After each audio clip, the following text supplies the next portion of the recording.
Let's see here. Okay, I noticed that freaking my voice was a little bit quiet that last time, so I'm gonna turn it up. I'm also going to change up some of the freaking the title and stuff on YouTube. Last time we kind of wandered around and tried to get some equipment. We did some arenas. We got some money together to get, I believe, an axe. That was the main thing we got. And we were gathering up a bunch of sapperling cards as well. Which, I mean, it's progress. It's progress in general, I suppose.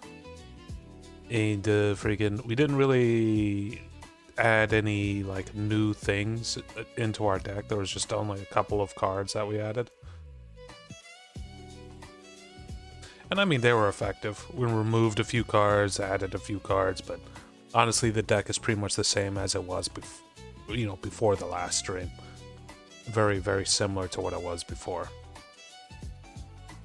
Found an interesting fucking combination with the one creature that gets more powerful the more creatures there are around.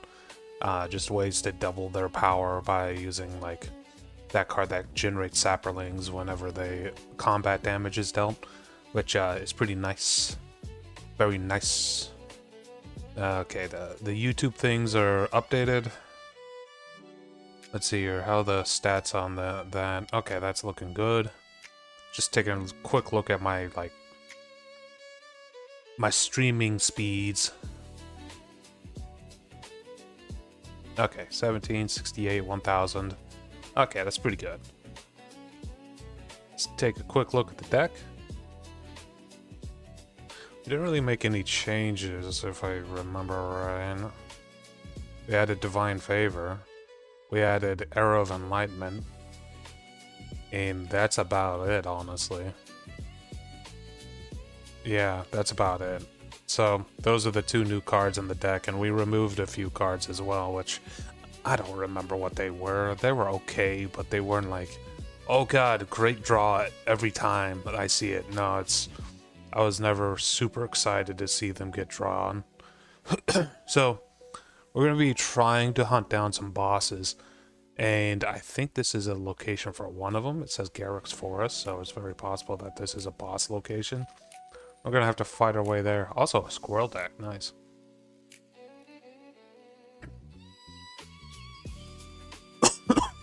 Squirrel decks are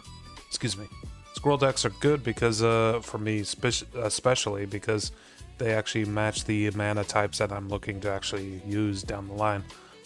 Although I probably shouldn't be going for a squirrel deck because that's what I did last time when I played this game on stream. I just went for massive squirrel decks. I'm happy with those cards. And we don't have enough mana for anything else, so we're just gonna throw the axe onto him, even though it doesn't do anything. The reason why it doesn't do regeneration. Shit. He has regeneration. That's not good. He also has the squirrel with forest walk, so I can't block him. We'll just have to outstat him.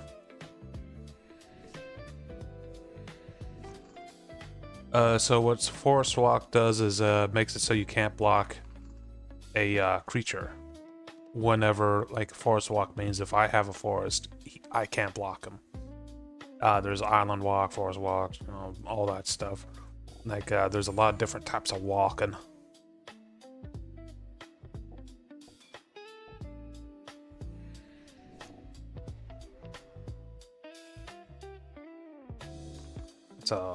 That's a lot of little things. It's too bad that I already have, like, a flying creature. Man, that Sago is really nice. And because we killed the squirrel, we'll get a bunch of squirrel-based cards. Spider-Ham. Oh yeah, this buffs up bears, birds, cats, dogs. Squirrels, I'm sure, are in there. Sapperlings are not included in that. Nut Collector, 1/1 with flashback for 2 mana. That's pretty decent, honestly. Cash Grab is pretty good. You mill and bring a permanent into your hand. Chatterstorm can be good if you have a lot of copies of Chatterstorm. Enchanted Land, put a 1/1 into play, so instead of tapping for mana, you tap it to make a 1/1. And this guy gets more powerful the more creatures of specific types come out. I've used the Mike Collar before, he's pretty good. Bear. There is a boss here. You can tell by the little crown, so if I defeat him... There's also a portal here. If I defeat him, I should get a +1 to my HP limit. I have to mulligan. Oop. Oh, I should check. Okay. Yeah, let's a little bit better. Tossing out the transformation, I think. It's cheap, but like, it only slows the enemy down. It doesn't create a situation where I'm gonna win for sure. We'll toss one of our boys out. Yeah, I kept him from attacking. And we'll throw the bread out. Cool. Got ourselves an extra mana. That's actually really good. We can take a hit. And we're going to throw the Umbra onto him. That'll make it so that it's a very bad idea to attack now. Yeah. So that's good. I'm going to throw this onto him to make some saplings. And we're going to hop to it to make some rabbits. We're just kind of stacking up on tokens right now. I'm going to make this so that this is going to duplicate all of our tokens. And could technically Parting Gust one of my own things, but then it's not really something we need to do.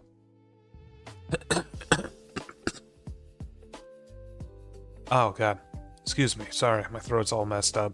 I actually called out of work yesterday because my throat wasn't feeling the greatest when I woke up, and I just didn't want to risk like giving my coworker something, some kind of thing. So yeah, I called out of work at that point. We'll replace that with a fish. I'm gonna sacrifice this to draw a card real quick. And it's not a great draw.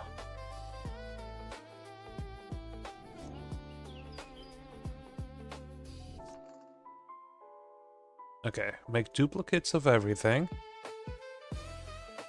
Okay, and we'll do this, +1 and +1 for everything. Gave me 13 HP, nice. And at this point we could just attack, right? We'll just do an Alpha Strike.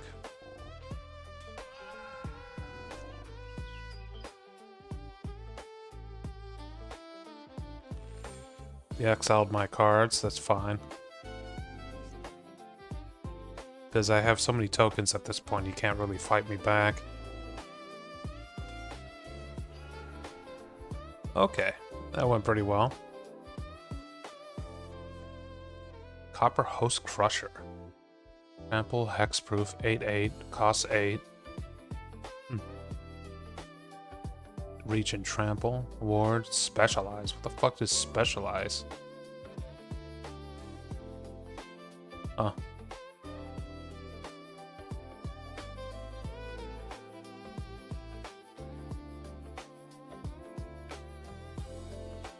Has a Vigilance only if the enemy does not have black creatures.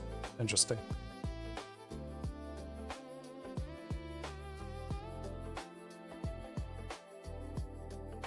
You gain 2 life and draw 2 cards. Target opponent loses 2 life. Deals 2 damage to 1 creature. You create a 2/2 bear creature. Only if you can come up with 7 mana. Interesting.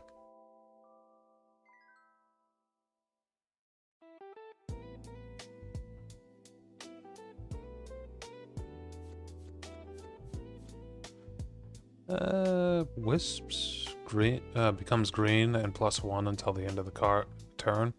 Draw a card. This is from a set that specialized in like really cheap removals, but the removals are very specific, if I remember correctly anyway. So yeah, 1 mana to remove a green creature, 1 mana to remove a black creature. So cards like this kind of coincide with those. It's not the greatest, honestly. I think if I beat this guy, yeah, if I beat this guy, we will win an extra HP.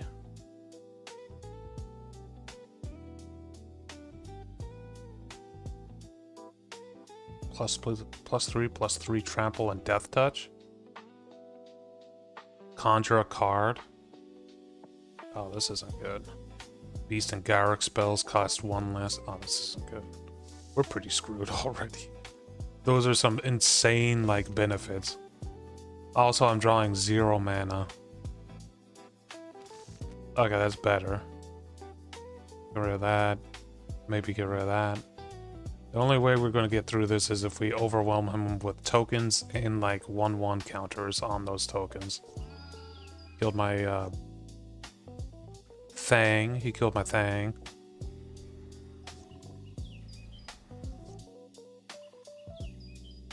Let's do this. Katara and Toph will put 1/1s onto my creatures as I attack. He's having a hard time. Okay, start getting more tokens out. He regenerated that. It's fine. It only delayed me for a turn. We're gonna throw on the trample and everything onto him, because this is actually working out pretty well. Now we're taking chunks out of him. I'm not worried about the damage coming in. That's something to worry about right there, though. We're going to cast the ring and put the ring onto him to make him get stronger faster. We're also going to throw the axe onto him. And when I attack, this will get stronger, and I might as well attack with these because he's going to block the big one. He didn't block the big one. I think Katara and Toph actually saved me on this one.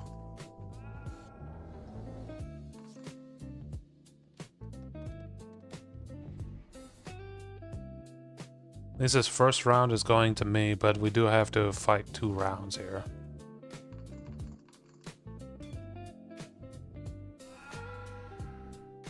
Why is he not dead? What is this?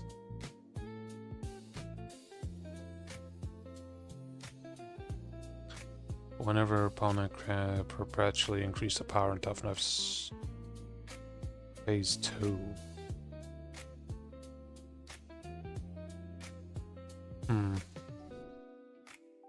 Oh, phase 2. As in...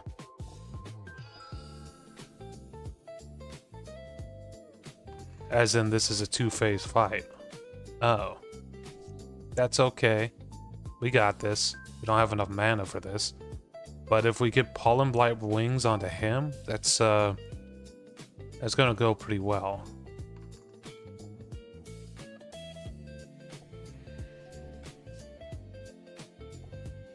Doing more damage to him, and he's doing damage to me, which is great.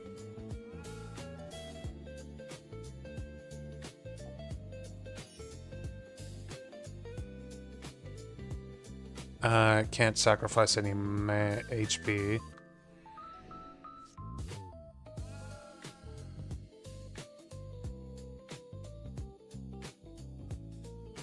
Trying to figure out what he wants to do.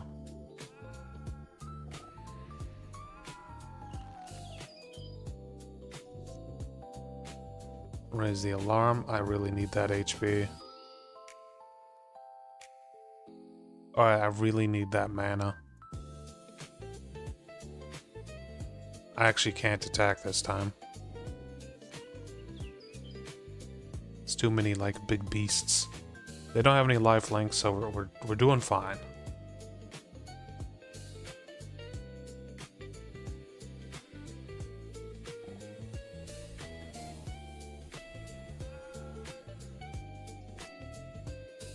That's good.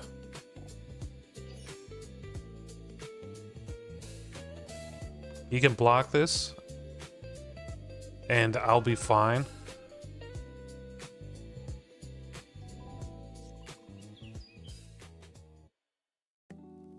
He did block it, and he did kill my boy, but that's fine.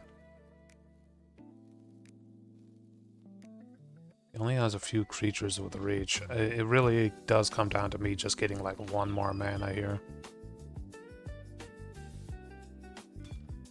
That's trample.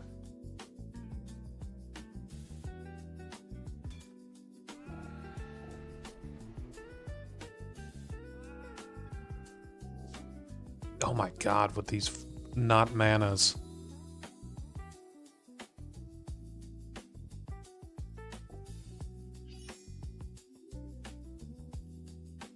He has too much freaking defense too.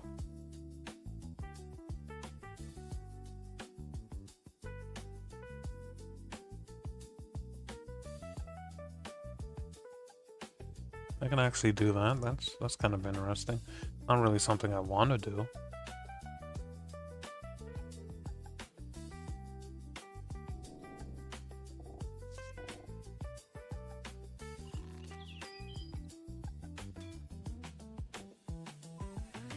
Damn. Well, we had a pretty good first start, but like, oh boy, this is pretty crazy. First phase not so bad. We need to focus on making it so that we can survive the second phase. So a flying creature for one would be super nice. And a creature with lifelink that is flying would be the best. We have a few ways to make things fly. Plenty of ways to make things freaking, what do you call it? Lifelinky.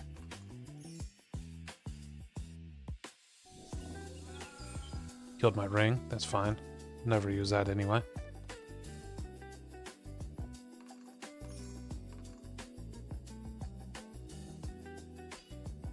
If I attack, she will die.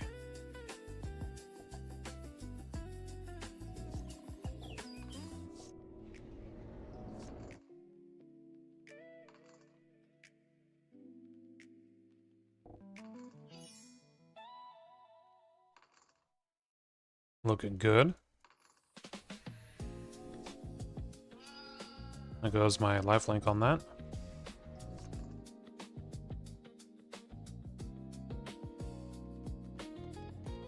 What is this? Landfall. Oh yeah, that needs to die.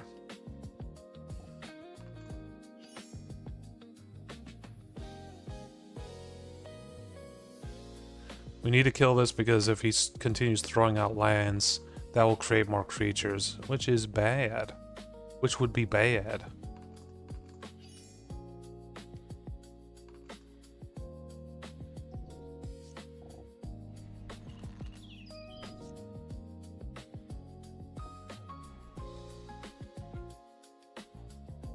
What do I have in here? I can bring back Armadillo Cloak.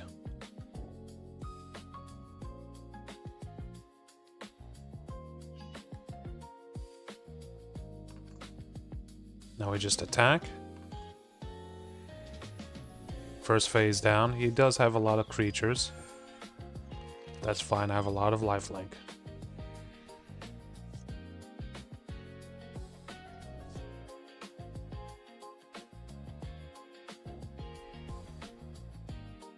Okay.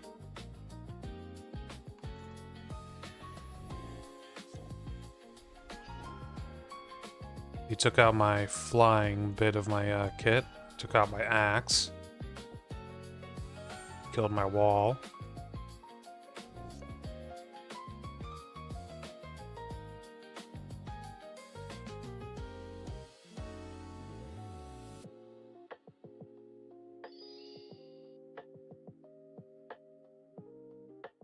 I do still have trample.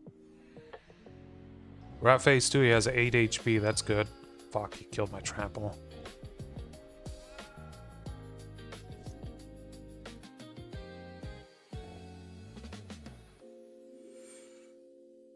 Okay, now we have a shit ton of sapperlings. Do I want to attack?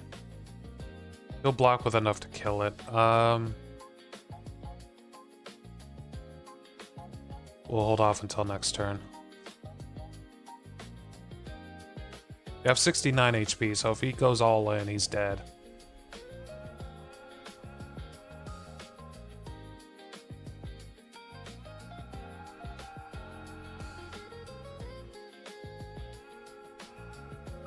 God damn.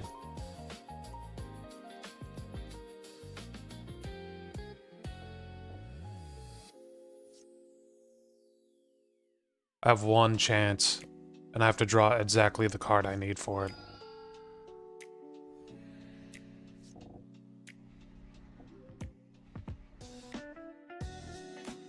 I did not get the card. The one chance that I had was, friggin' my board wipe card.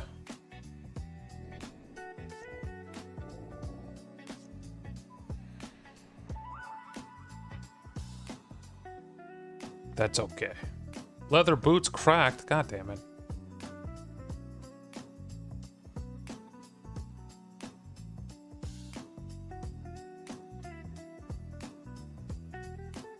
I actually think we did pretty good. It's like completely possible for me to win that. I probably need to thin out the deck a bit because I have 69 cards. And what was winning was stacking really high using specific cards. I could have probably won if I went wide, and that could have worked.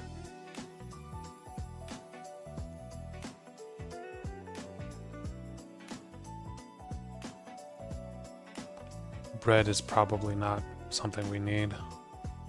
Its main benefit costs 2 mana and it draws me a card. That's the main benefit.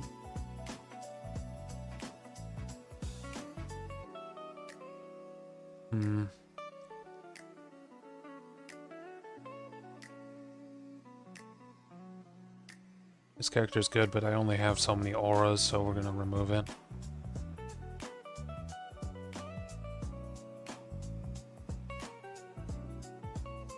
These are good, but I'm gonna remove one of them.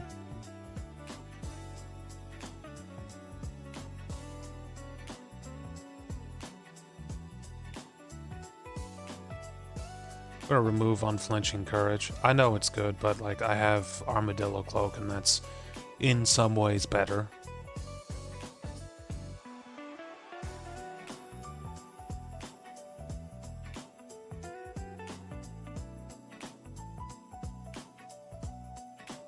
Okay.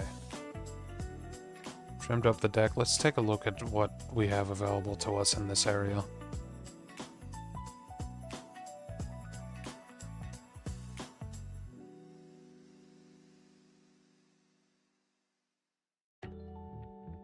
Two, trample, and lifelink.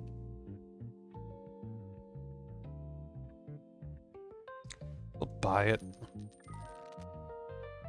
I don't think I'll be using it right away, but we'll buy it. That's a pretty good card. I'm buying it because it may be good in the Sapperling deck. It gives me Surveil every turn, and I can return a card from my graveyard to the battlefield using that.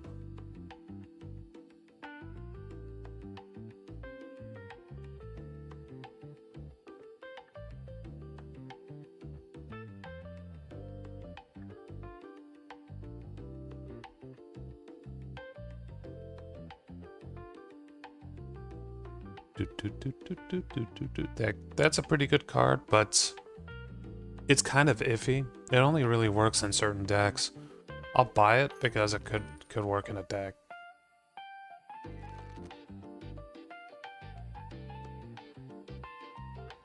One token for each 1/1 you have put on creatures you control this turn. Interesting. Expensive though, but interesting. Because Hydra's growth goes pretty hard with this one. Oh, we'll get it. I got the money.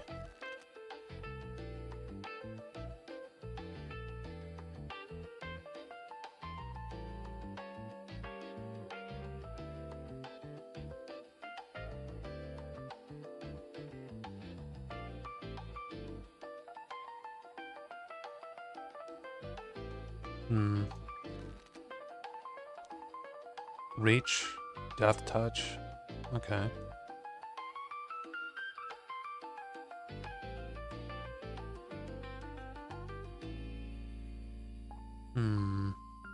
Legendary spell, draw a card. I mean, that's pretty decent, but I don't have any use for it right now.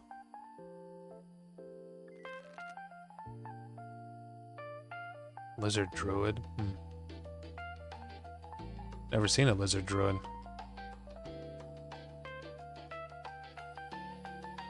I do like the D&D cards, and that is a D&D style card.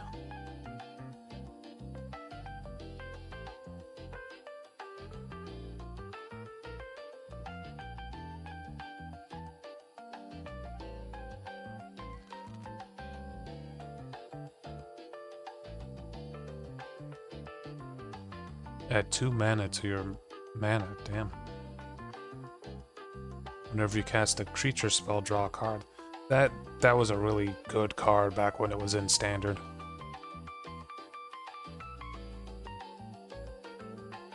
That's a Saproling. Create 2 Saprolings, or at the beginning of your end step, create 1/1s.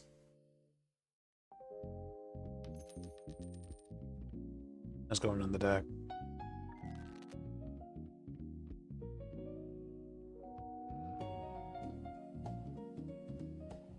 I didn't know, like, druids could do... There's a really good card, by the way. It creates artifacts that deal 2 damage whenever those artifacts come in. Very, very good.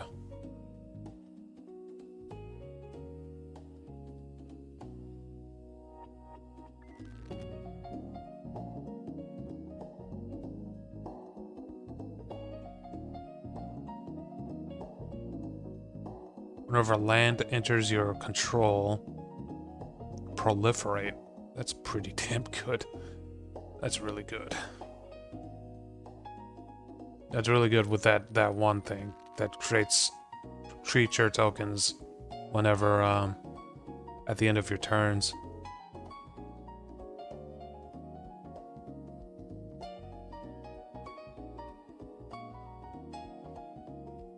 This is a pretty good card too. Spells you cast from your graveyard or from exile cost 2 less to cast. Plotting cards from your hand cost 2 less.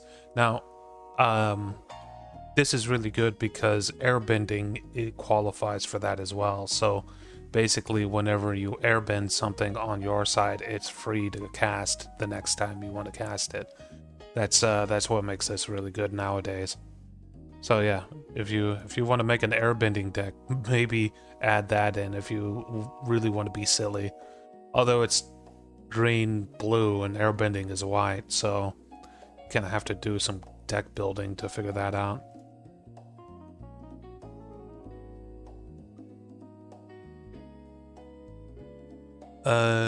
We will remove Boromir.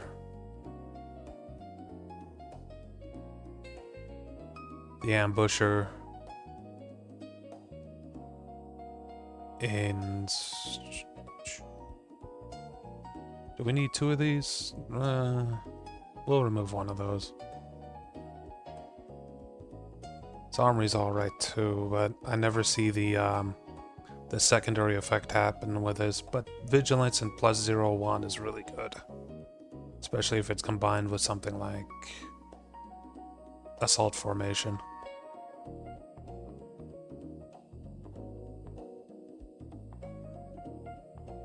So this will generate Saprolings. This will generate insects as long as we're putting out 1/1s, which not too difficult to do with this current setup I have.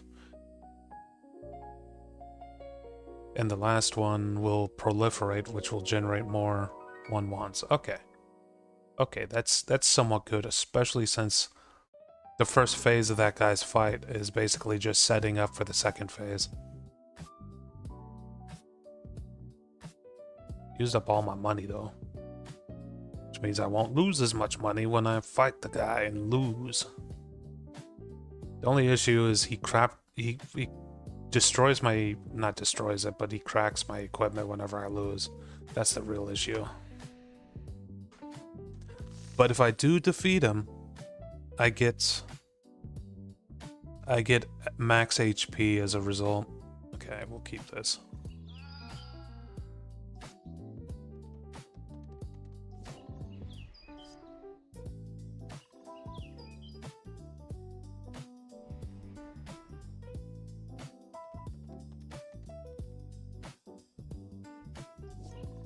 First few fights is gonna be a little tricky. Let's put Hydra's growth onto him. You destroyed the Hydra's growth. That's unfortunate.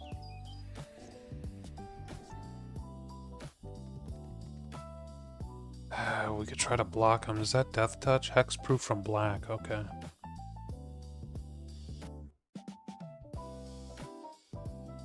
We'll just say that this isn't a very good start.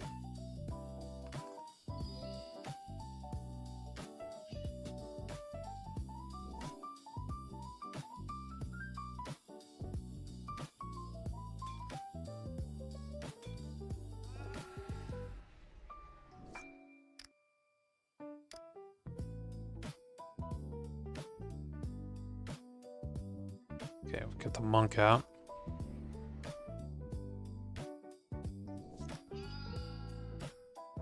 He destroyed my axe. And he put trample onto everything. Alright, let's try again. This is the best out of 3, by the way.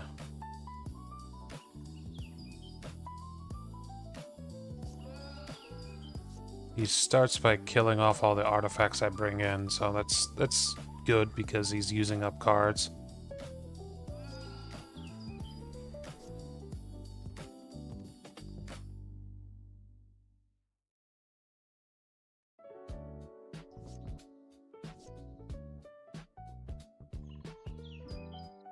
Throw this guy out. Start attacking. Damn it. Kind of wanted to keep that. Don't have enough mana for that. I don't have enough. I don't think I have enough mana for that. 3. No, I do. But probably shouldn't be using it on him.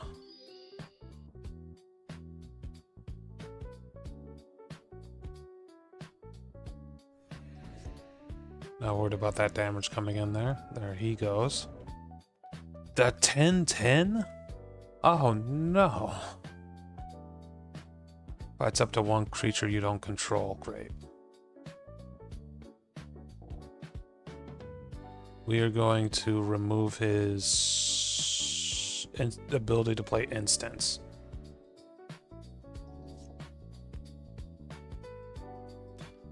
If I deal damage to him, he's going to kill the flyer, so we're just going to wait.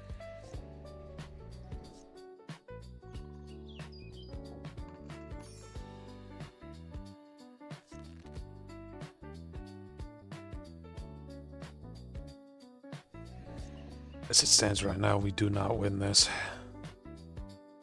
I do have to block, though.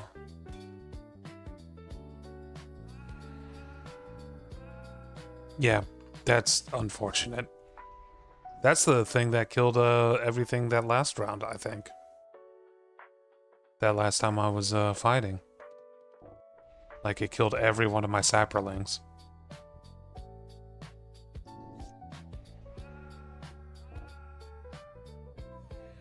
Okay, that's fine. Now we know what to expect from that.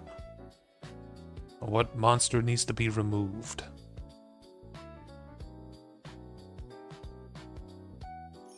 We may have to take a trip over to the wide area to see what kind of removal spells we can get. So let's go ahead and do that. The white like mana has good removal.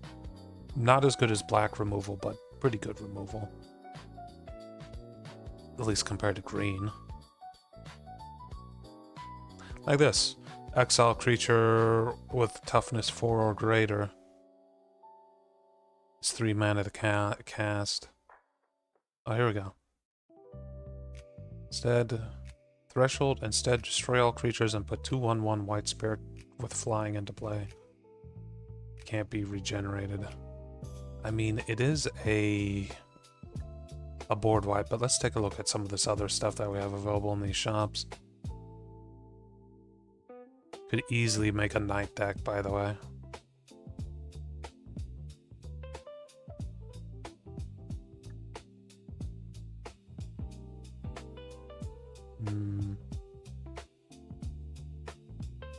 At the beginning of your end step, you may exile target creature card from a graveyard. If you do, put a 1/1 spirit token with flying. Put a 1/1 counter on it if its exiled mana is 4 or greater.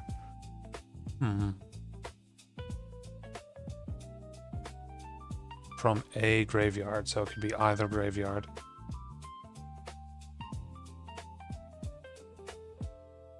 They do have flying.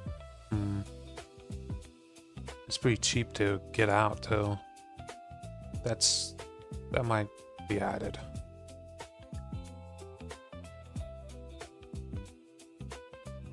I've been here before because I bought a card that was here.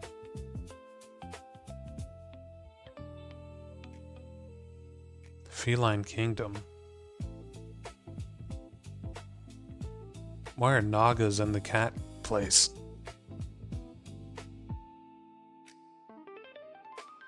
And lizards.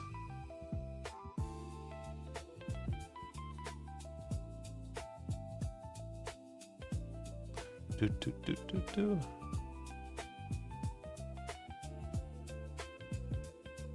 Soldiers, huh?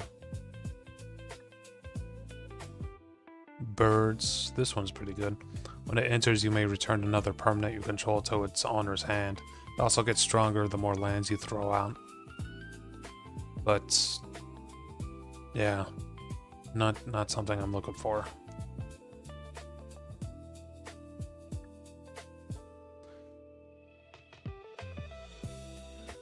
For each player, exile up to one other target enchantment or creature that a player controls until Vault 13 leaves the battlefield.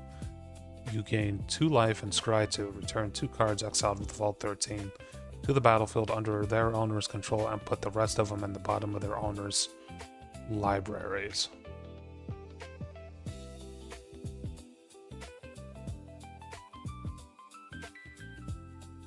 Whenever a creature you control without flying dies, return it to the battlefield under its owner's control with a flying counter on it.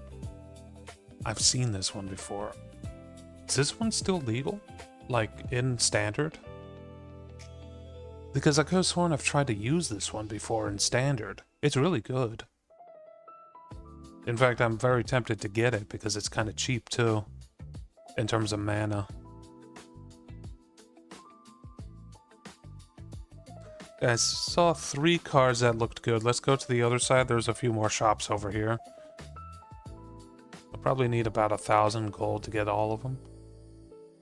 Virtue of Loyalty is really good, but kind of iffy in terms of how useful it'll be. It puts a 1/1 token onto everything at the end of your turn, but it costs 5 mana to actually get out that side of it.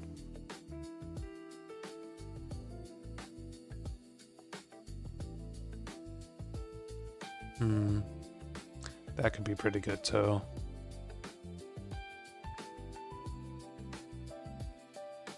Phyrexians.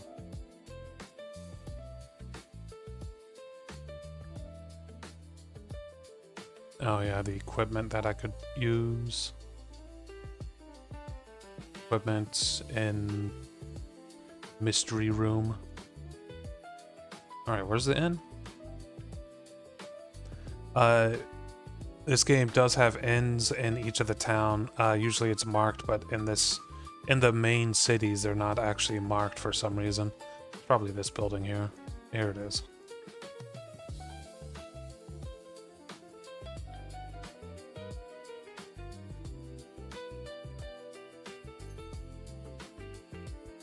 Definitely not selling Bombadil.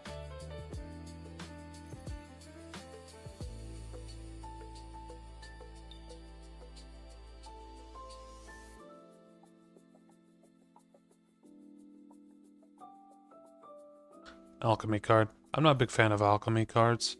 They just seem busted for no other reason than just to be busted.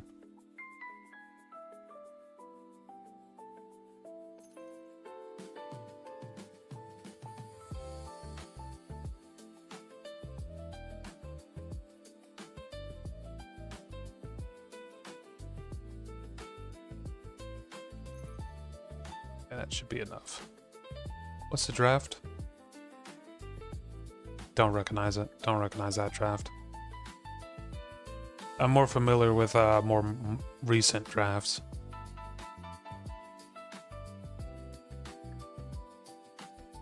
More recent sets, rather. The standard, the ones that are in standard and stuff like that.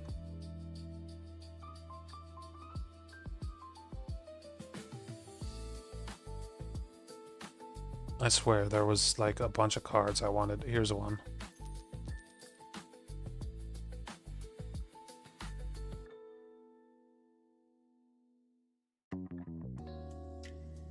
Am I losing my mind? Maybe in this one? There it is. I think I need like 150 more gold.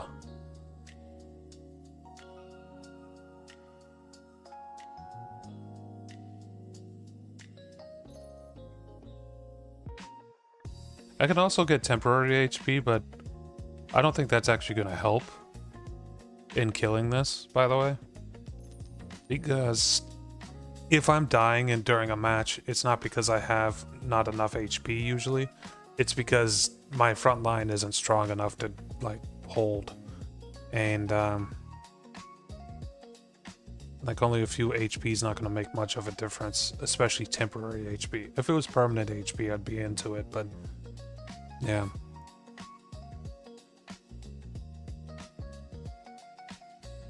What was that? Wait, what did I just add? Because I didn't know that was a yeah, I had the wrong thing. What is this anyway? First strike, okay. I mean, that's useful, but not really what we're looking for.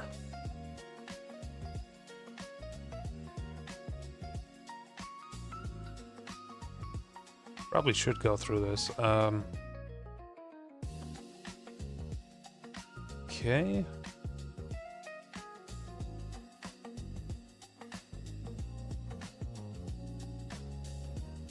Sting. Raise the alarm. Summoning staff. Would this be worth it, actually? It would give me more mana. I've been running into mana issues.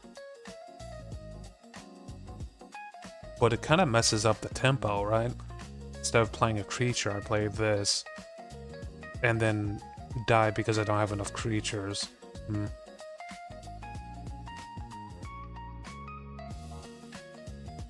This could be very good. I'm adding this. Because I do actually get to that much HP pretty easily.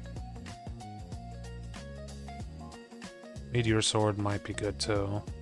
It's too expensive to really use, but increases stats quite a bit, and when it comes out, destroy target permanent.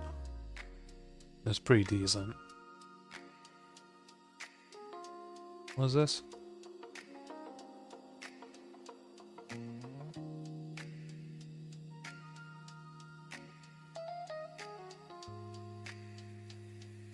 I swear there was another card that I just got that I'm just like can't see right now. Oh, there it is. We're getting rid of the Ceratops. It's just its main benefit doesn't come into play as often as I would hope.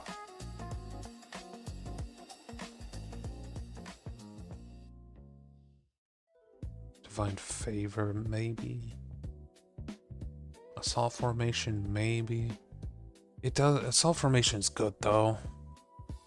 It swaps the toughness, and like it uses toughness instead of the power to calculate each creature's damage.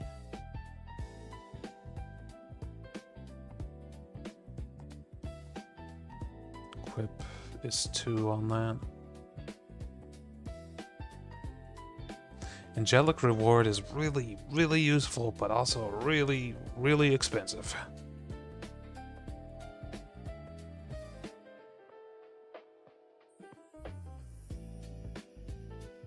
The unfortunate thing is I can see all of these cards being very useful in their own situations.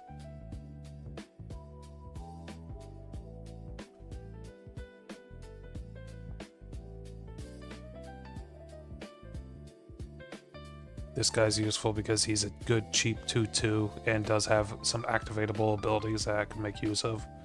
She's useful because she's like a win condition if I get the right things onto her. He's useful because he has first strike, and it's the only way I have first strike, plus built-in lifelink.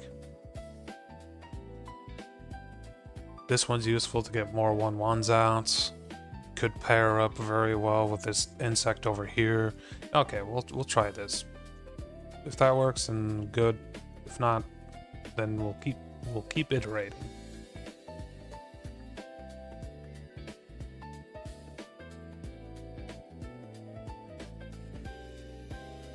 Right now, we're trying to hunt down a boss. We found the boss, and if we defeat him twice during like duels, our max HP will go up, and you know, we'll get a bunch of goodies as well on top of that. The only issue is the bosses in this game have extremely high powered bonuses.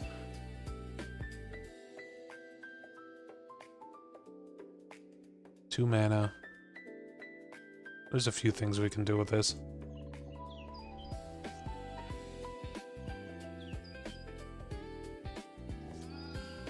Not surprising he destroyed that. We'll get Assault Formation out first.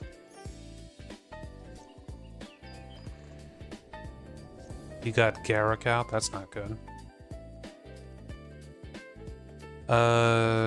Target or Planeswalker, yes please. Gonna take out his Planeswalker.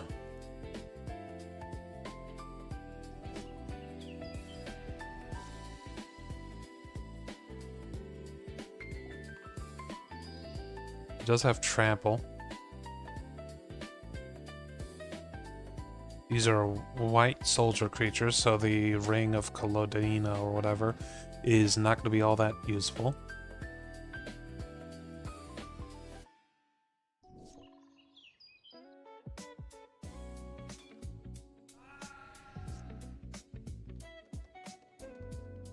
Guess we'll do this. Put the axe onto him. Gets him closer to where he needs to be to kill that.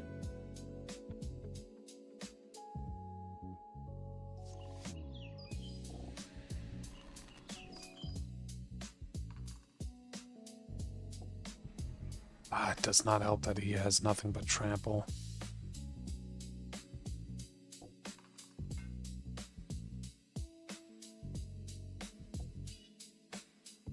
Yeah, I'm as good as dead on this first one.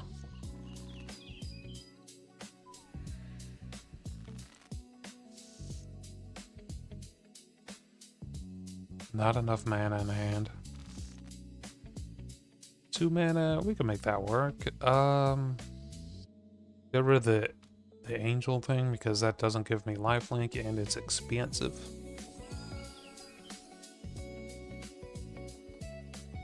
Nothing really we can cast until we get some green mana. Or another white. Here we go. God, I love that particular saga because it's just super duper useful.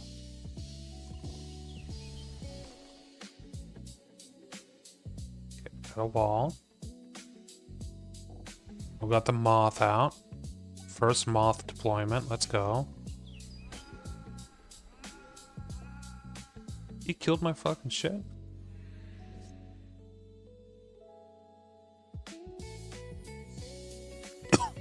We're gonna convert that into a fish.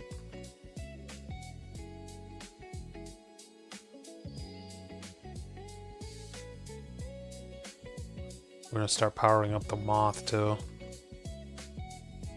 We don't have vigilance on the moth, so we don't really want it to attack right now.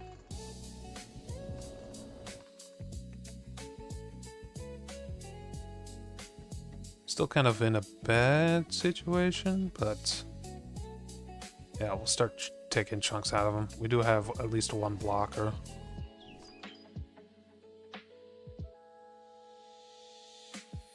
cancel that. We'll put Armadillo Cloak onto the Moth.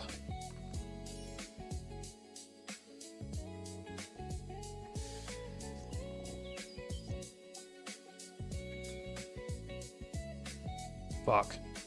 They all have trample anyway, so I'm only blocking 4 damage. Let it through.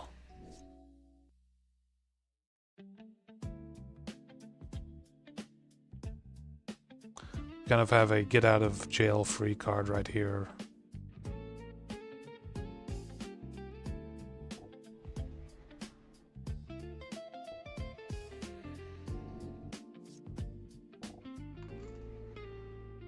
Enters, deal X damage. He killed everything.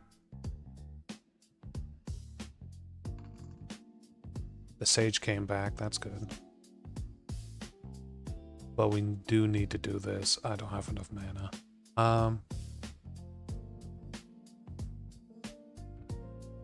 Okay, the good thing is this thing does not have trample, so we're gonna go ahead and get this out.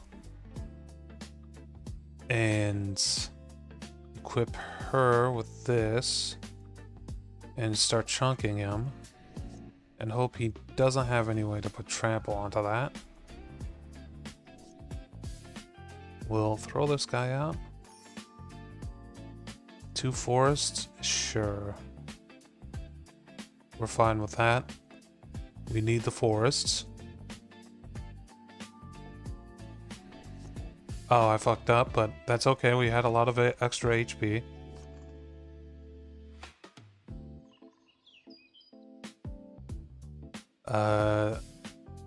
Proliferate.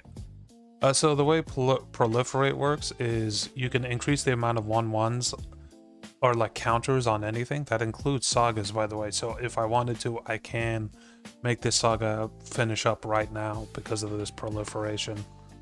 But oh, I put 2 flying tokens onto him.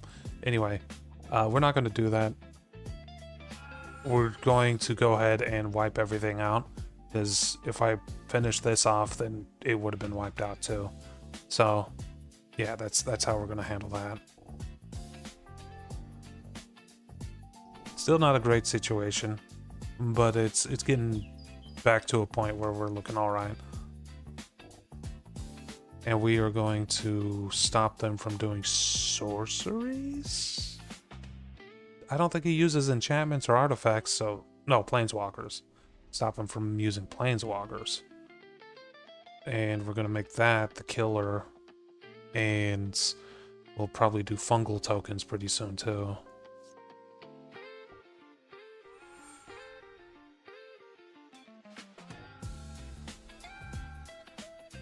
Damn. Hot damn.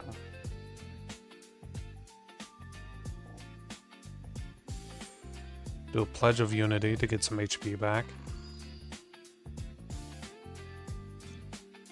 Oh, that's flying. I did not know that. That's unfortunate for me.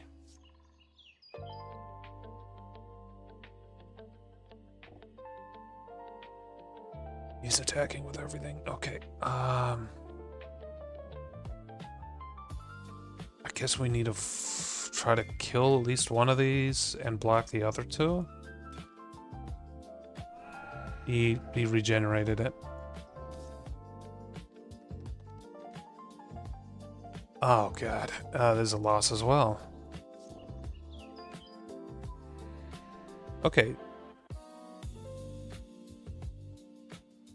I mean, we're kind of close. We've wiped out the front line, but we didn't have enough follow-up after that.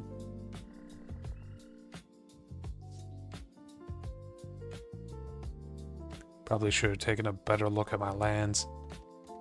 Whoopsie daisies, damn near click a different scene. Okay, here we go.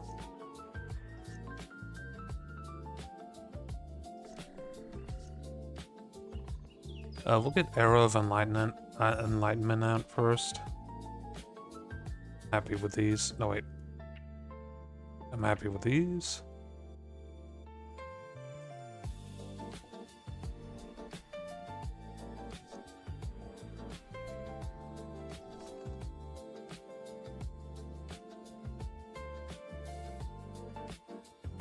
There's a couple of ways we can do this. I think I'm going to put the Umbral onto him, because that will make it so that I fight using my toughness, and it increased his toughness to 5.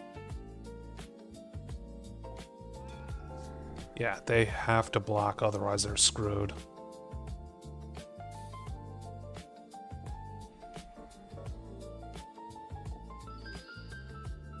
And we should overwhelm them pretty quickly.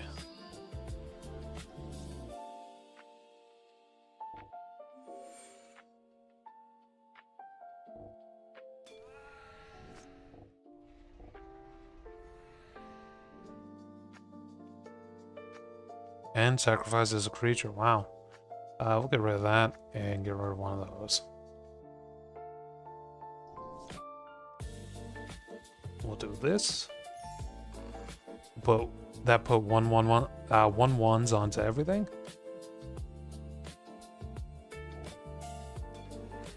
There we go. Easy fairy win.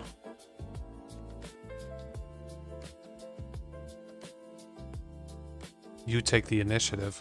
The beginning of your end step, if you have the initiative, create a 1/1 blue fairy creature. I had a card in my deck earlier that worked off of having the initiative.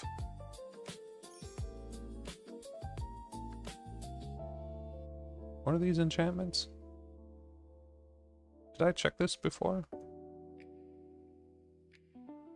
For each player, exile 1 target non-saga, non-land permanent until this leaves. Flying, vigilance, and indestructible. I mean, that's pretty good. Tap an untapped creature you control. Tap an artifact or creature.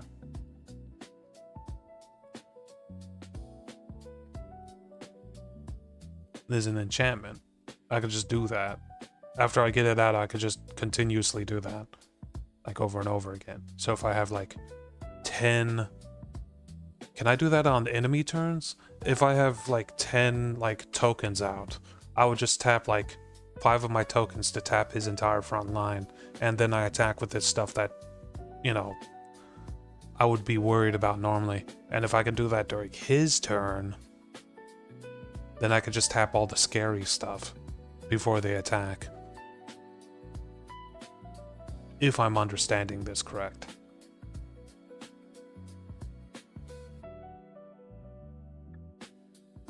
We'll see. Oh, hey. Our reputation also increases how much we get paid for selling cards. I did not know that.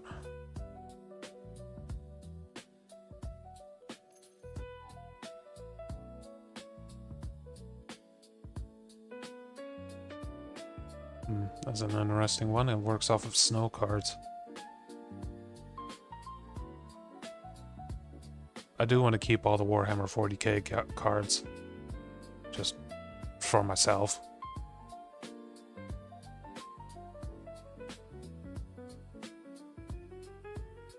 I don't like that one. Selling that one.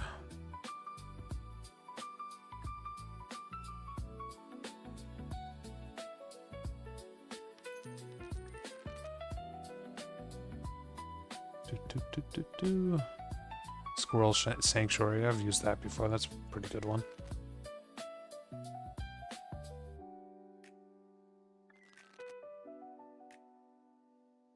Next time you draw a card this turn, put a 2/2 green bear creature into play instead. Instead, wow.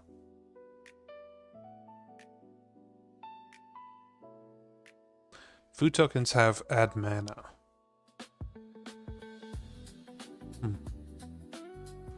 Don't really have a food token thing going on.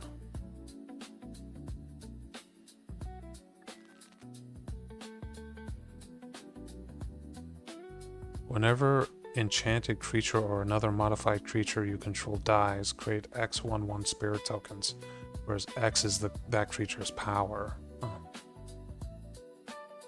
Each artifact spell costs 1 more to play for each artifact its controller controls.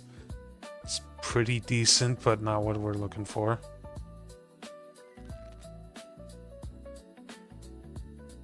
2 mana of any one color to your mana pool. Draw a card. Add 1 mana of any color to a mana pool.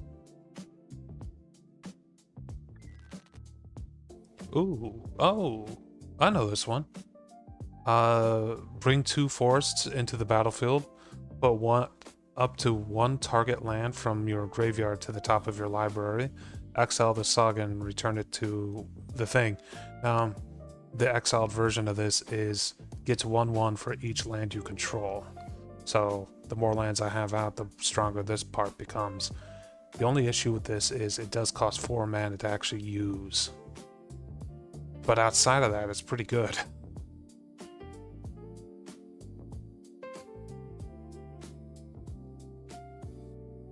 I kind of want to just get it to have it because I do have Bombadil already.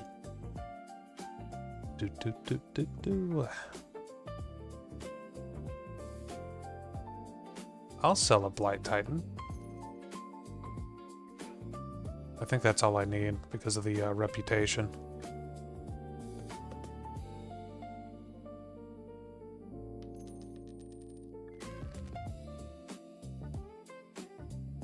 Exile permanent from your graveyard, you gain life equal to its mana value. You get 1/1 counters, return the altar and the exile card to their owner's hand. Interesting. I'll take it.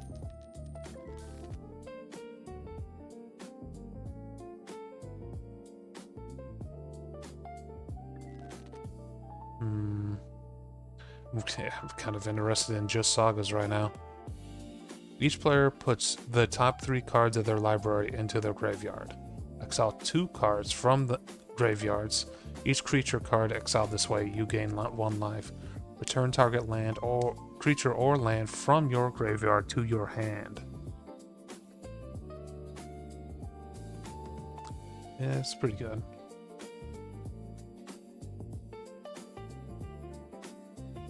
Put 2/2/2 wolf creature tokens into the battlefield. Enchanted creature gets 1/1 for each wolf you control. God damn it, that could be really good. But you need a lot of support for it. Duplicating those wolves, friggin', yeah, a bunch of other stuff.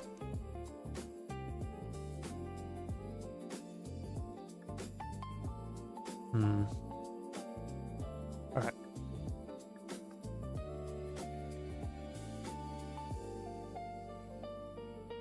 I do kind of like both of these, so we're going to add both of them in.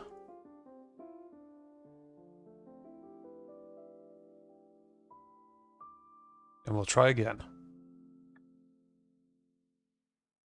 We're trying desperately to kill this boy.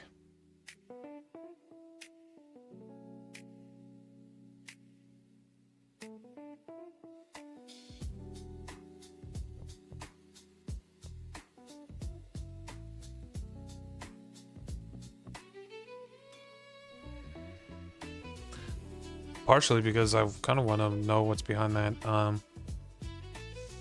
that portal he's guarding.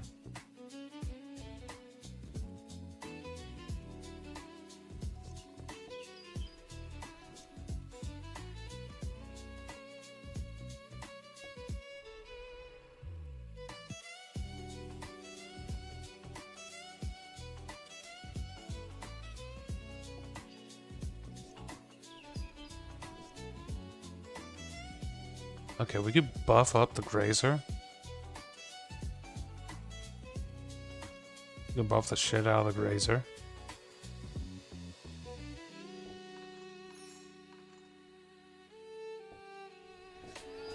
There goes my my Saga I just put out. But I mean, he used a removal on it. That's good news. We don't want to use this until we have more creatures on the battlefield.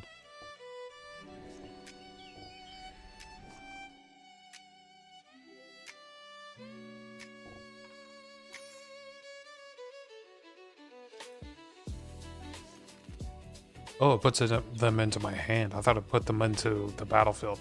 Whatever. It's still very good.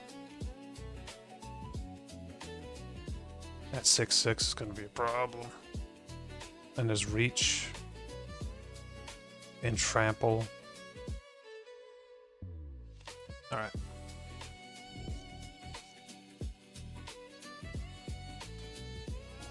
And vigilance.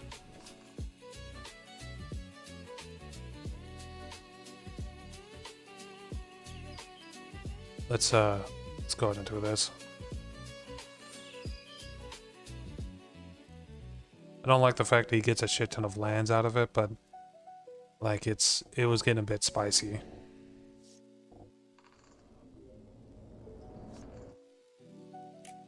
Okay, we now have the branch. Ooh. Put the Staff of Hermes onto him. Whoopsie daisies, we don't have enough mana yet.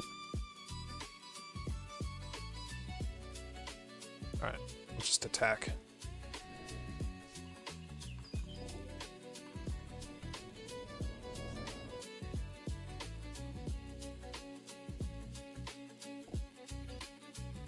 It doesn't increase his power yet, but if I get over 30 HP, then that's going to change. I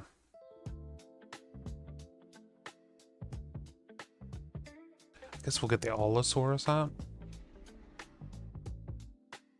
And if we attack, he's just going to block and kill it. So I'm just kind of holding now.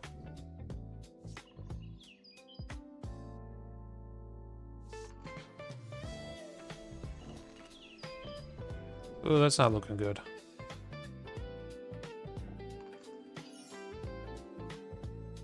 Alright, now it's time to use the group buff. Good Parting Gust. Search a library for 2 lands. Deal as if it weren't blocked. Mutate. Alright. I think we're going to go ahead and use this on just the strongest creature.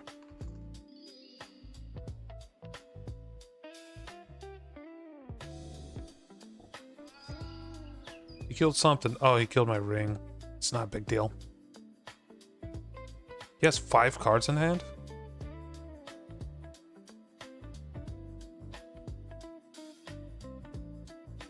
I think I have enough mana. Let's see here. 1, 2, 3, 4, 5, 6. Yeah, I have enough mana to Pollen Blight. So I could put that onto the branch and just start getting a bunch of tokens out. I mean, shit.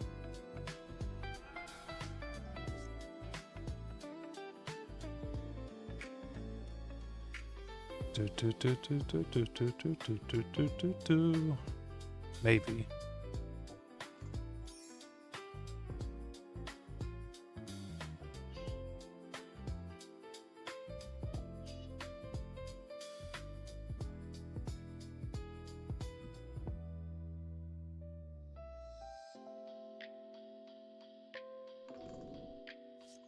Does it have a 1/1 on it? Okay. It puts the 1/1 on it if it's above a certain mana value.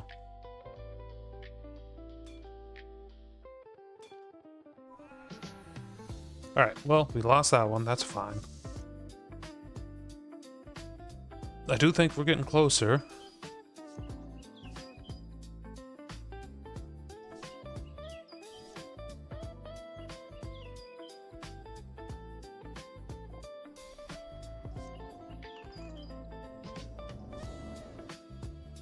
As much as I'd like to get one of these more expensive cards out, I'm going to go ahead and ossify that Planeswalker.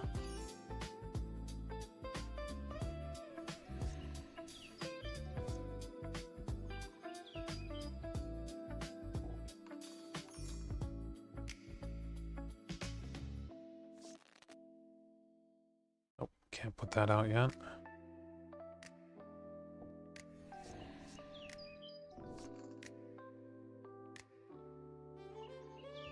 Exile permanent from your graveyard, you gain life equal to its mana value. Okay. We're just gonna go ahead and put this out.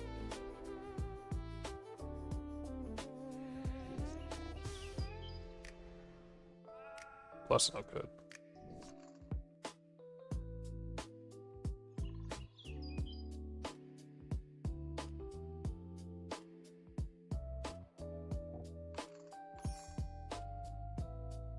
Okay, so this, if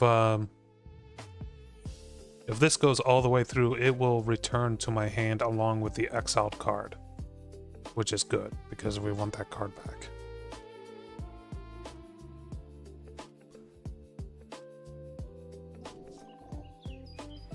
Fucking killed the shit.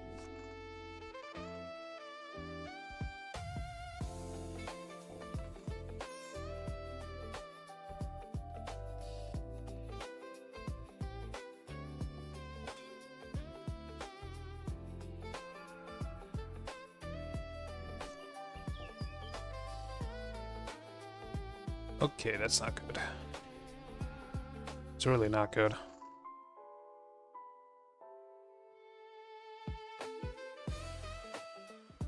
Permanent card from your... Wow, this is actually really good, honestly. It's cycling my deck, essentially, back into my hand slowly, but it's doing it. So I do this again. And I just choose the Skyward Sword thing, or whatever it's called.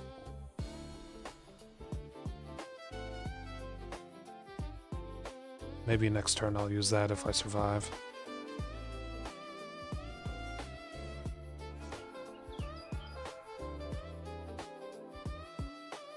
That's trample. That does not have trample. Still dust. That's fine. Another fairy fight. That one saga is very interesting.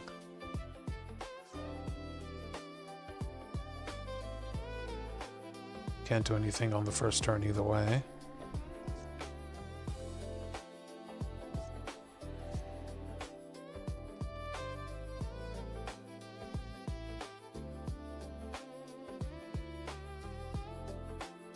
Oh, that's an armadillo cloak. I was looking at it wrong.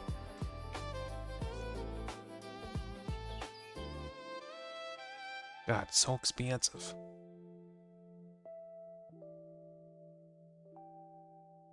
What if I enchant one of them with this? I do get the saprolings. Cool.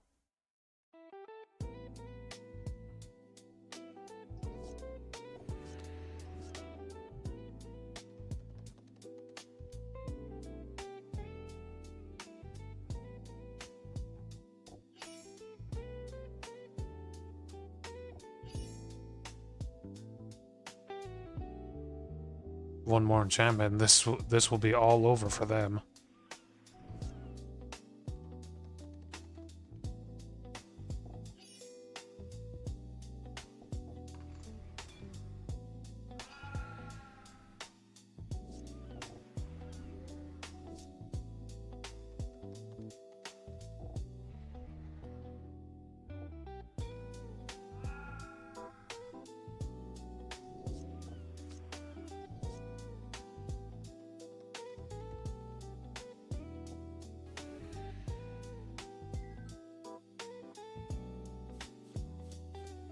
More fairy stuff.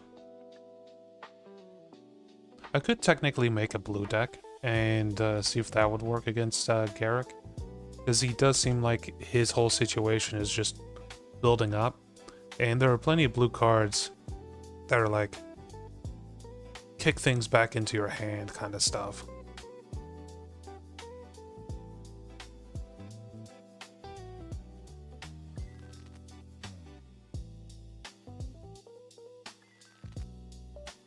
I should just find a saga shop.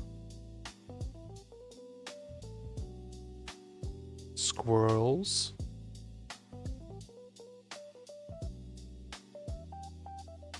Elves.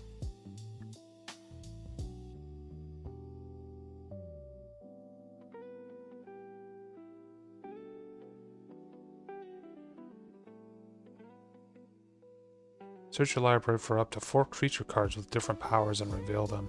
opponent chooses 2 of those cards, shuffle those cards back into your library. You put the rest into your hand.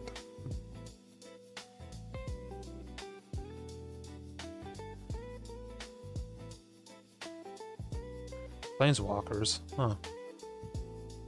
Apparently I bought one at some point.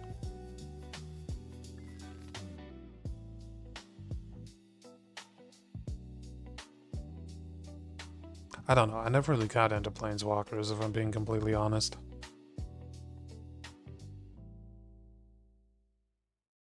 Dinosaurs.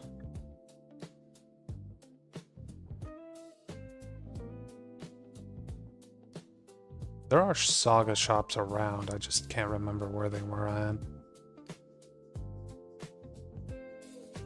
None in here.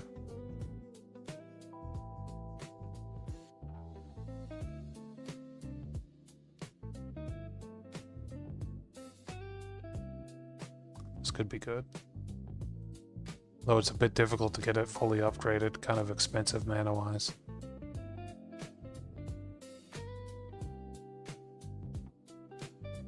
Huh. There's more than one type of Umbra, and it works the same as the other one? It's 1/1 and reach, totem armor. If they were to die, this is removed first, and the card is that just survives.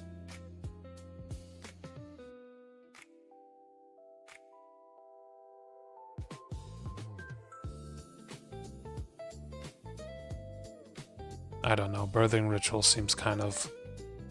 You need a very specific type of deck to make Birthing Ritual work. You need a dredge deck, really.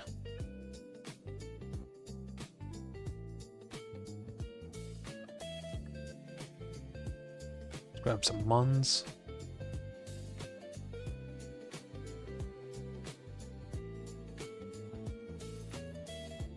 I'm sure there are people out there that would see me like sell those 2 cards and be like, my god, how could he? I'm like, we'll get more cards. A little bit more worried about using so many gems, if I'm being honest.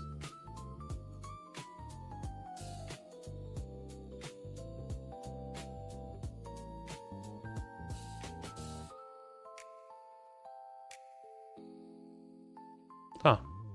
I can kick this to destroy one of their lands? Interesting.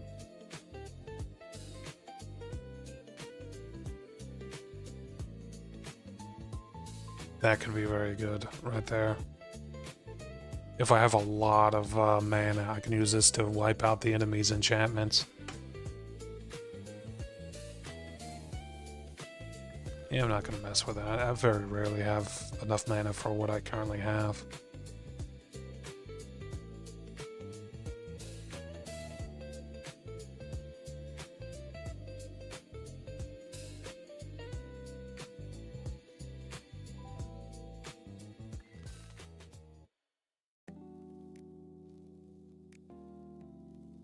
When another ally you control enters Earthbend 1. Huh, never really seen this one before. And over in Standard on Arena.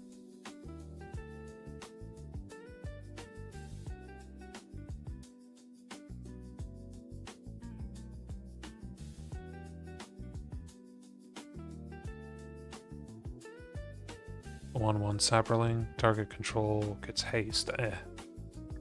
It's a big for me. Not a big fan of haste. Like haste through so many steps, you know? If it was like all your red creatures get haste, then yeah, I'm fine with that.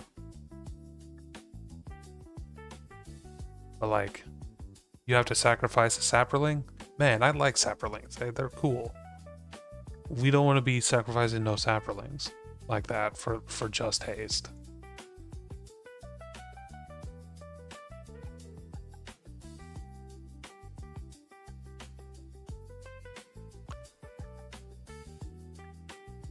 Let's edit this. And oh yeah, I started putting together the Sapperling deck already. I just didn't really name it yet. So main has red and black, or green and black.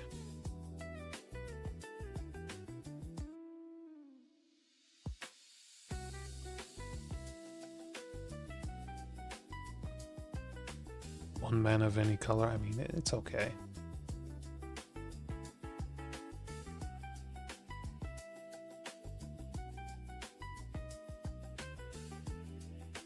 Or transforms, it adds a sapperling, okay.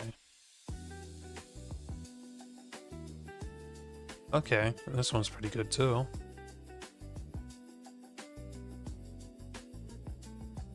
Three mana to put out a 1/1. This definitely needs to be added.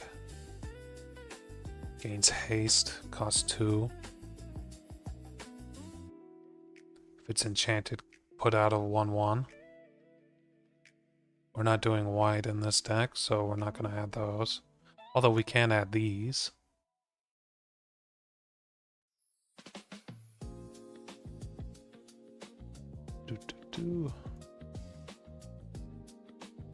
Up to 33.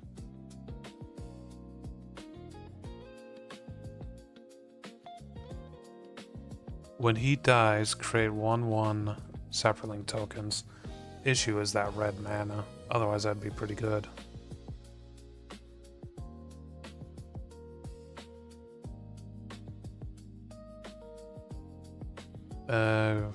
Gain 2 life. And 2/2. Okay, okay. Reach.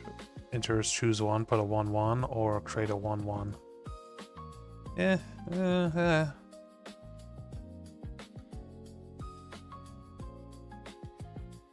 We do need some of these.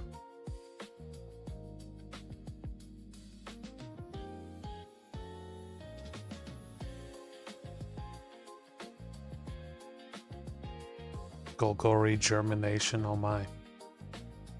Whenever a non-token creature you control is put in a graveyard, put a 1/1 token into play. Adding those.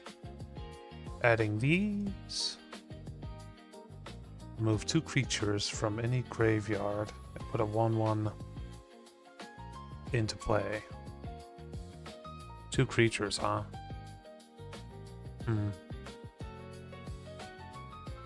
Target creature from a graveyard, put a 1/1. This one's a 1 cost to do 2 creatures. This one's 2 cost to do 1 creature. That's black, blue. What's Spore Storm? Okay.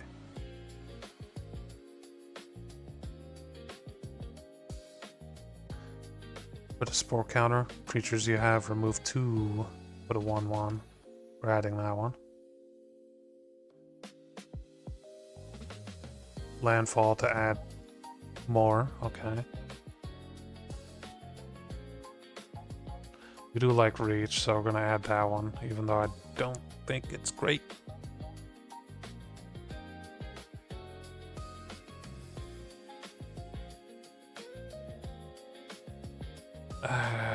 It's about all I can do, honestly.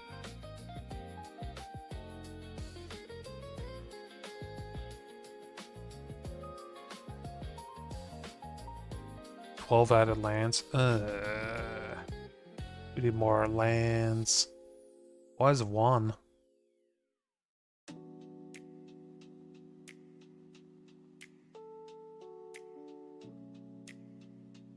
Oh, because of these. Yeah, we don't need that. So I think we'll just do 12 of each. And we'll have to trim up our deck. Remove one of those.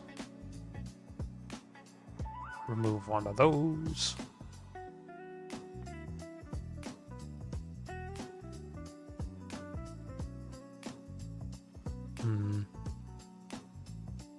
Probably don't need 2 of these. What's this one again? Oh yeah, that's the one. Guess the cards in hand and create a bunch of sapperlings. Honestly, it's pretty good against who we're trying to fight.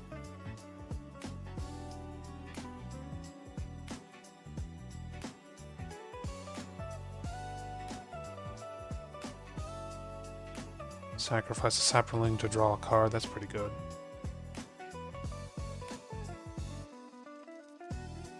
I'll go get rid of one of these.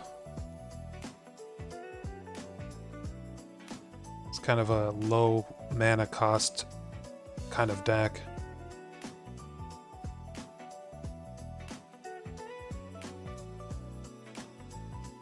Card's toughness, okay. Remove from any deck, I'm betting. Yeah, remove from any deck. Oh, we need to get rid of this because we don't have any white. Forgot about that.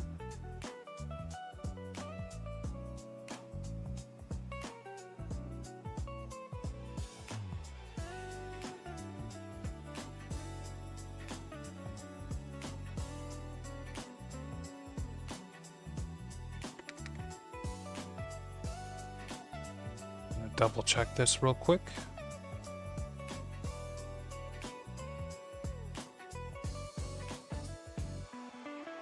Ring tempts me.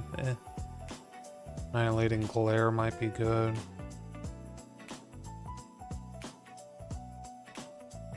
Black Death, probably not. He doesn't have that many 1/1s.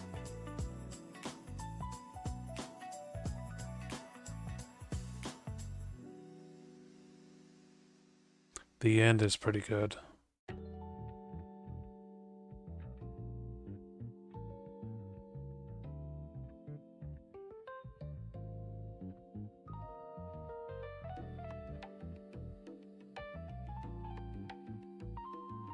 Okay, we can add that just for the extra tokens.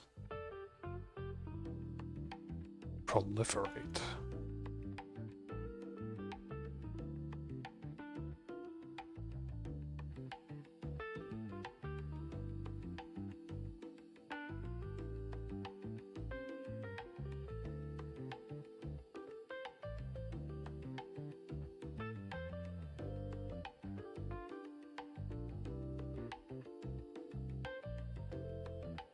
The reason why we want proliferate is because the spore counters count for proliferation. So using proliferation cards makes just everything easier. Get rid of that.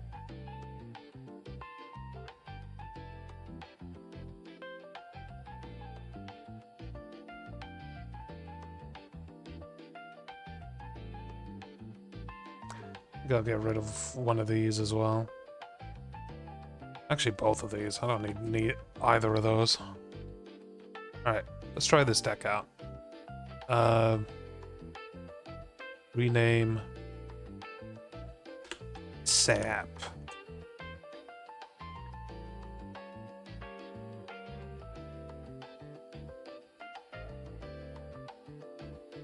Not sure how well this deck will perform. Oh, we need to make it the primary deck, right? No, it's already set that, okay.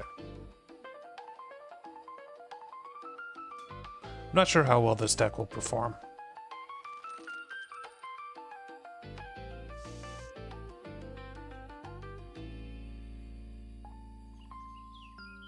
Yeah, we got stuff to do on turn 2 at least.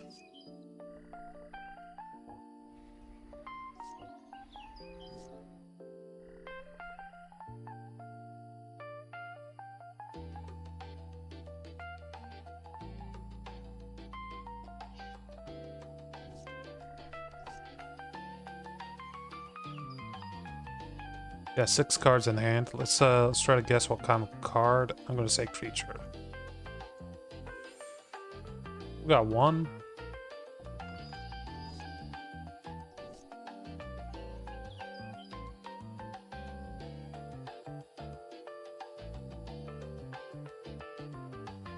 Hexproof. Oh wow, we kind of wasted those.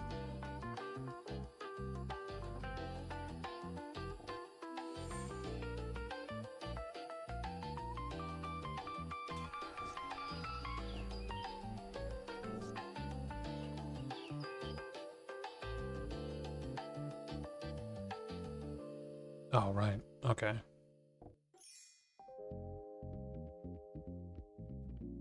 Can't use that right now.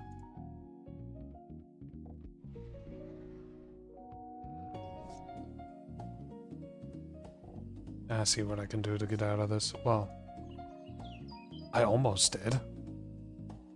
We don't have what we need to create any more of those. One more mana, and I'll be able to do that. We're getting close to critical mass on the saplings, though.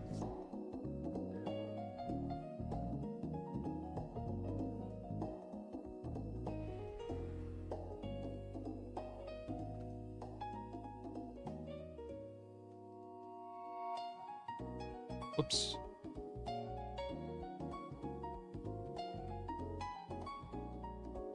Okay, I can't do that multiple times in one turn. So I could just kind of snipe out his units. It's not the greatest way of going about doing this, but it's something. Cool. I can create saplings on his turn. Cool.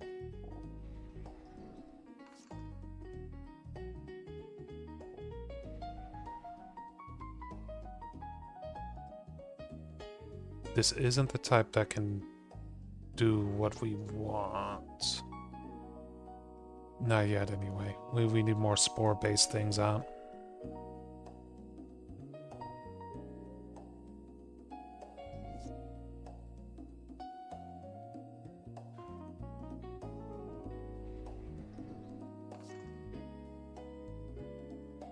Cancel. What's this do again?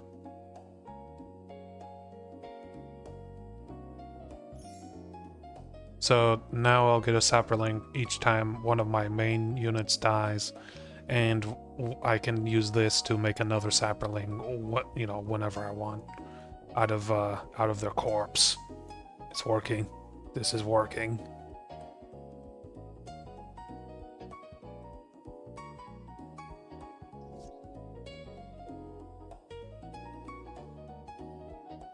You can also use the Thallid to make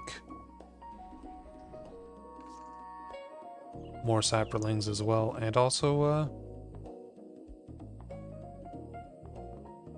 freaking saplings for free.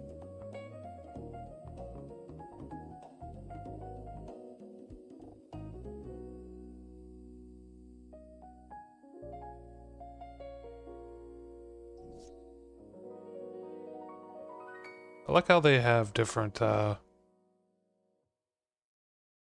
art depending on what era that generates it.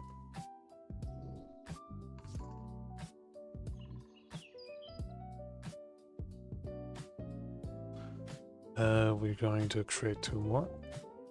If I had white mana, I would be able to give everyone 1/1s, but we do not. And we're going to use this to kill off the cheap units he has.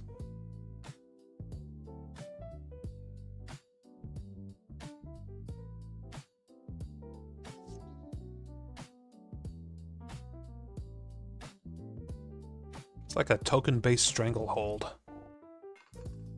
What is this? Artifact.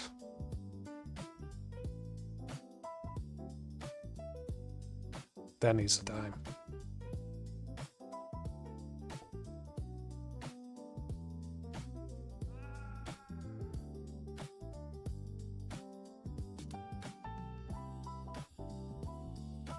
Oh, I forgot I can do that to his units. Okay, well, start doing this.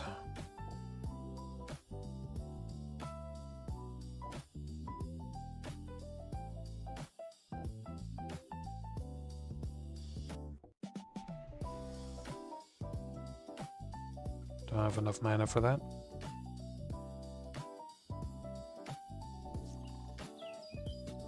And there has to be a way I can set it up so that these guys can get more attack and defense.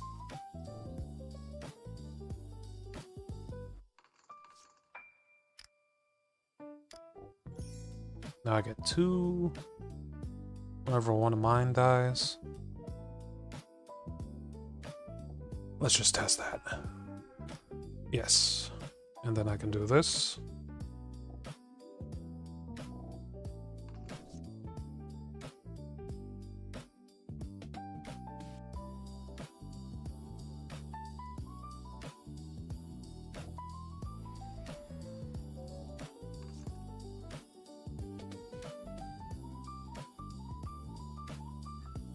1/1. Create a Sapperling token.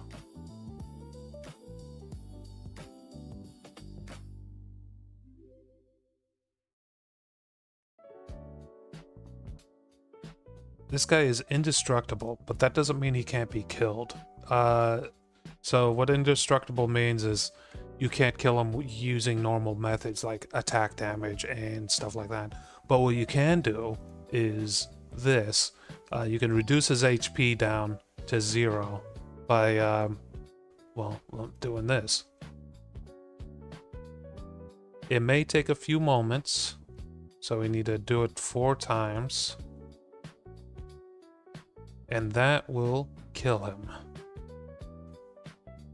And I could just do that for all of this, actually. But we don't want to do that, like, too much, because we'll eventually run out of units to, like, do that with. For example, that guy would take 9 of these to do. It's just unfortunate we don't have something like doubling season or something like that.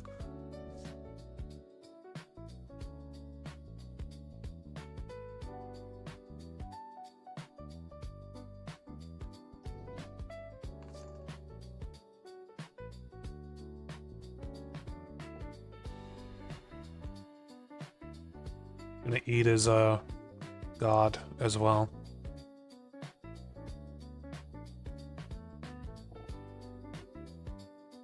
I should probably sneak in some white mana into this just to make full use of this guy.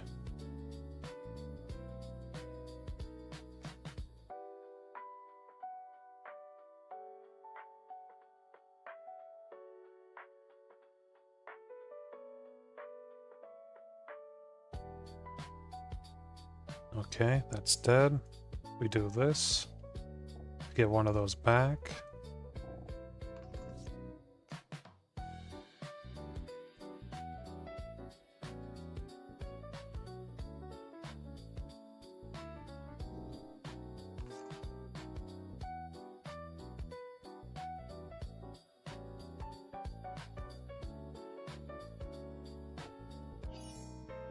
Okay, so he's now cursed.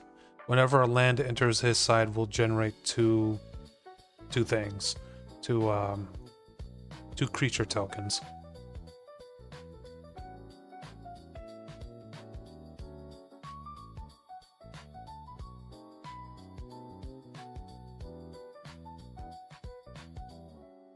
I'm probably being a bit too cautious, if I'm being completely honest.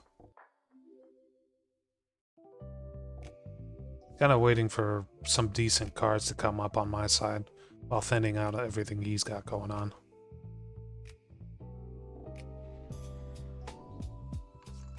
Yeah, see, I got a zombie token because he threw out a zombie.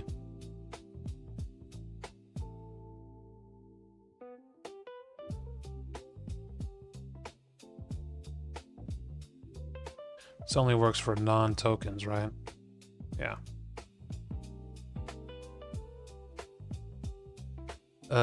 Alpha Strike, and we are going to remove you and you and you.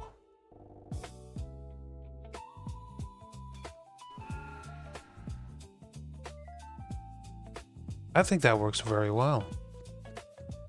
We weren't fighting anything with trample, but I think it worked very well.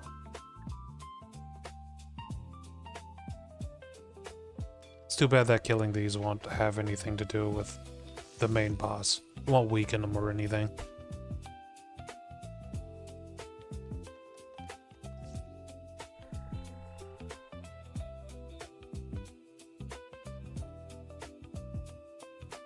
Was this? Add 1 mana of any color, okay. Either way, it's going to be producing Sapperlings for us.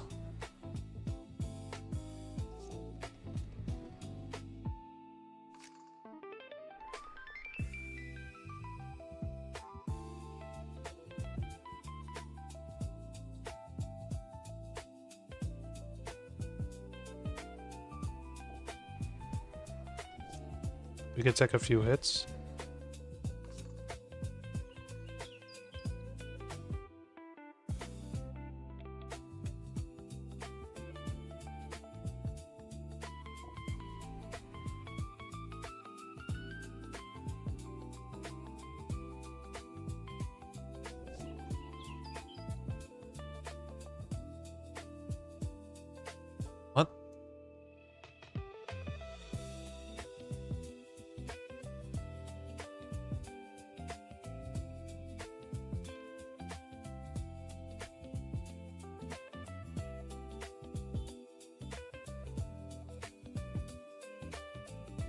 Oh, well that needs to die then.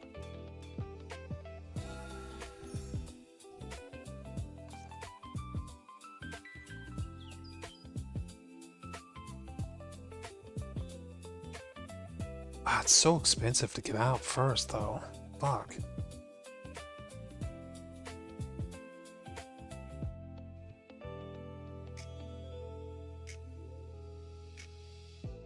What? A 3/3 Saproling? Why is that 3/3? What is this? 1/1 Saproling token. Okay, why is that 3/3 then?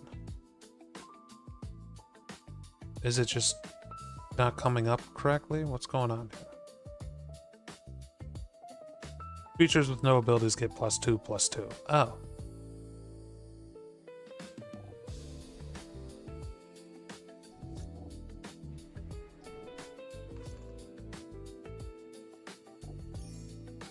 Do I destroy that? It feels like it's working in my favor, honestly.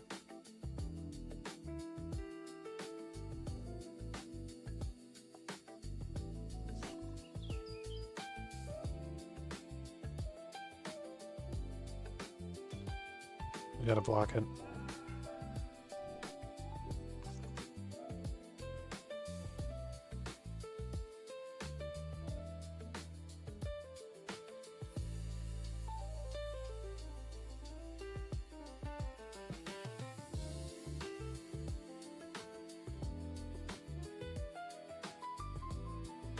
Don't have enough mana for that.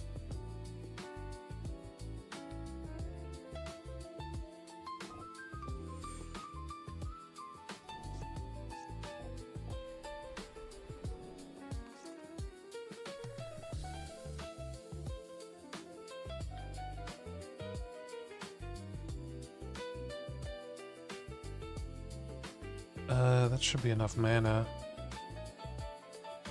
Card's toughness. It's not really all that great.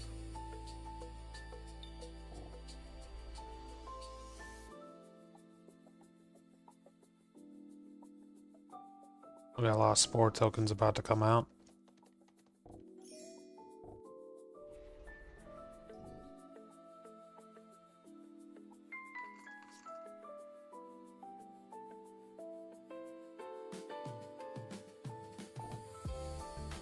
Does this generate? No.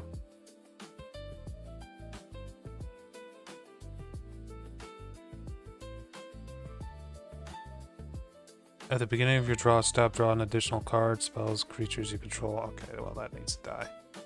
Destroy artifact. This thing.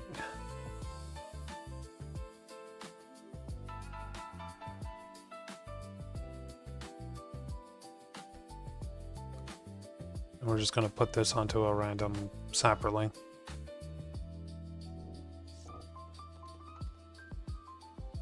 Okay, he's attacking with everything. Interesting. If I kill this, this could end up pretty well, so I'm gonna go ahead and block it with 3 of these. This is gonna die to that. This will die to that. So we'll just block that. And I guess this will block that. Alright then. Something must have had trample.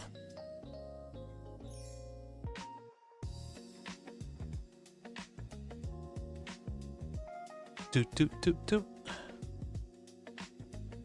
This is a weird deck that guy had.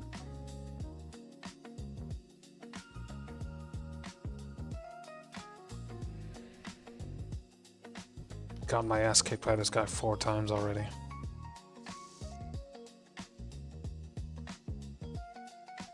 I thought that was a fucking land.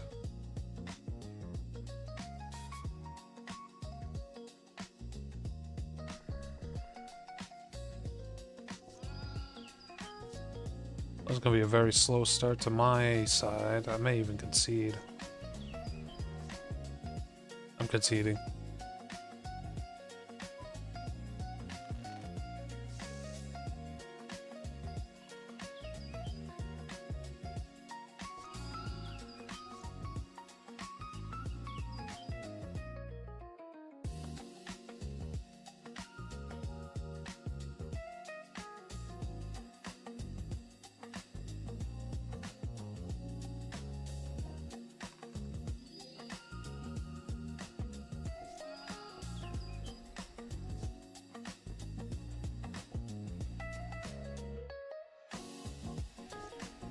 It's not blocking. It's also got a 6/6 out already. What the fuck? Till end of turn. Right. We don't have the mana for that, otherwise that would have been amazing. So we'll get her out.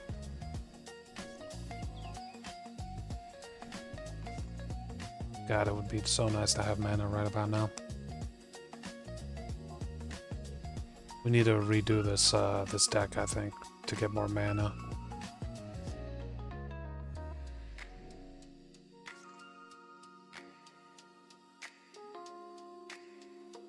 Alright, I'm conceding.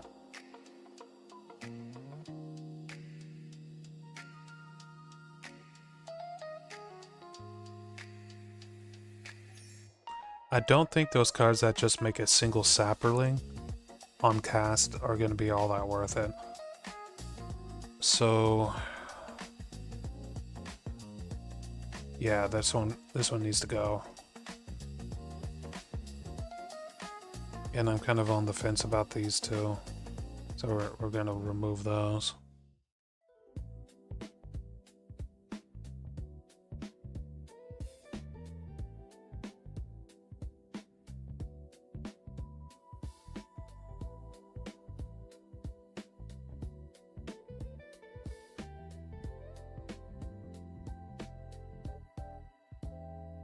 It does cost mana, damn.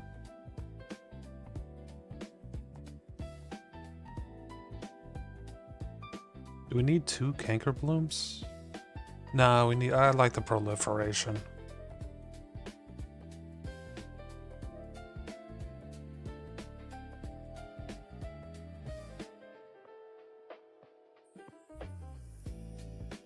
Alright. And we are going to add basic lands, and we'll just add 2 of each. Actually, 1 of that one. Whoops, I canceled it.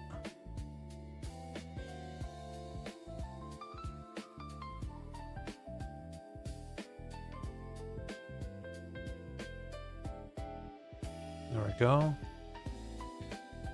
Just slide that probability over to lands being drawn more.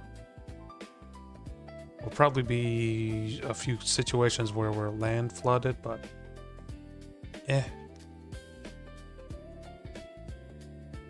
The good thing about the cards that I'm trying to run is that they have a lot of like value built into them being on the battlefield. So I'll still have stuff to do, even if I have no cards in hand.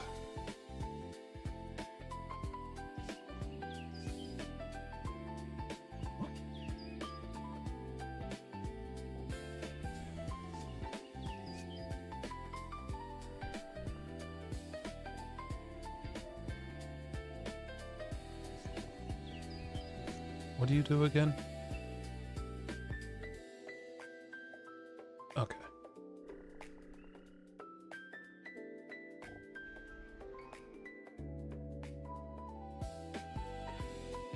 Hexproof from black? Okay. It's probably not going to block this.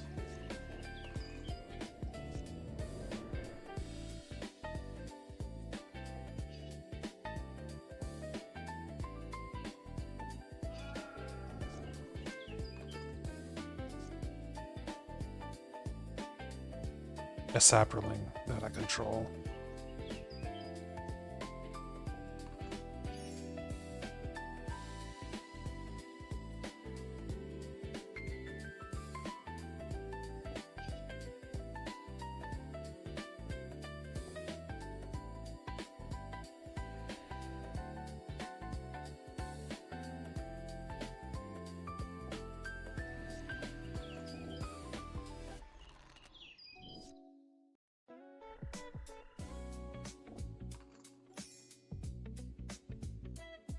I'm going to hold off on attacking.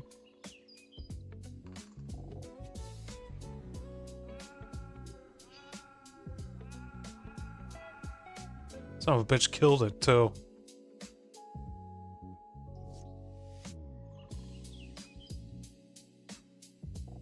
that monster he brought out just basically continuously attacks things until he dies. It's not great. What the fuck did he just play?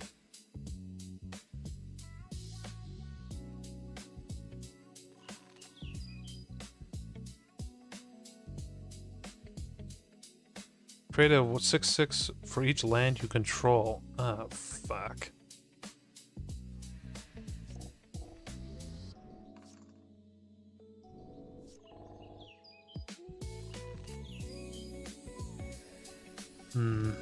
It's possible that my other deck was better for this.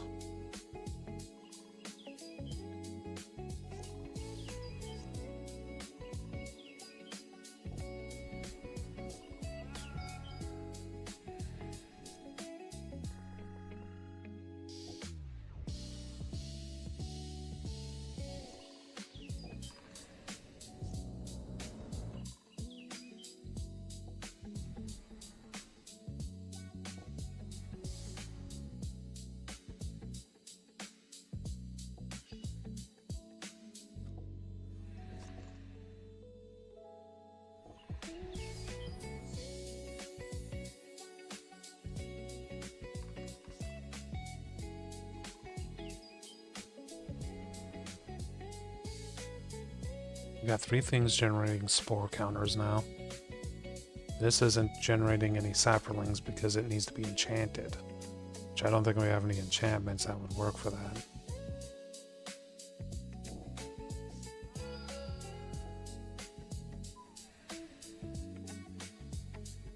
Okay, it's possible that the other deck was better. At least for this situation. The reason why I want a Sapperling deck to work so badly is because it's interesting. It's like, the more spore counters I get, the more powerful it gets, and you know, stuff like that.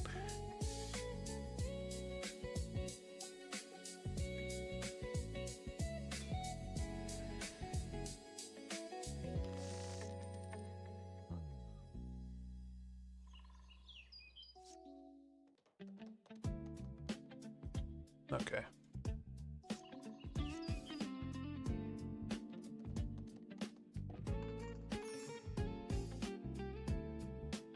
Yeah, I like that. Both of those are fine with me.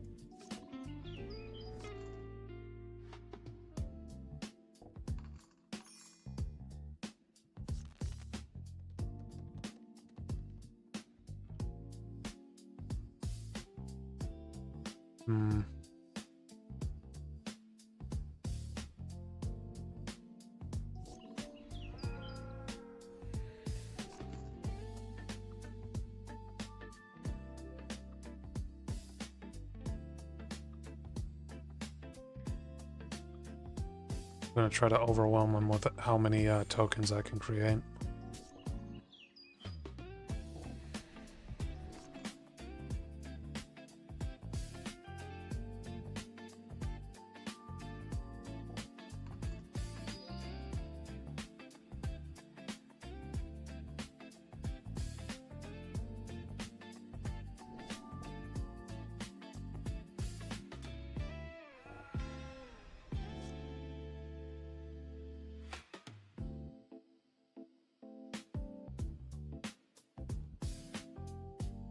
Actually, cancel that. We're going to kill that instead. It's actually a really big threat if I don't kill it. Because if he starts putting out lands as well, that'll be a problem.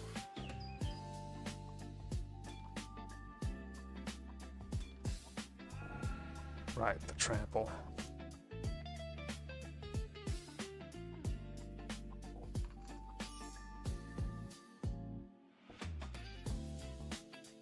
This won't be enough to kill, or like survive. But if he decides to attack, I'll be able to first strike any of his creatures to death.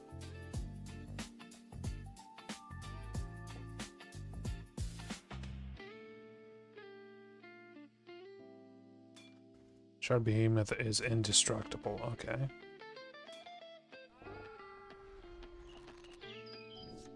I got plenty of like 1/1s I can throw at him.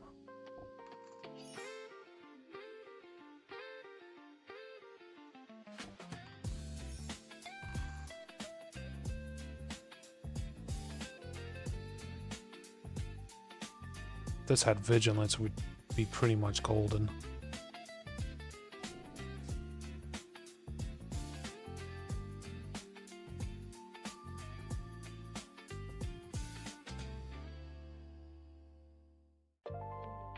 How many cards does he have? 3? Also has Gingerbread Cabin.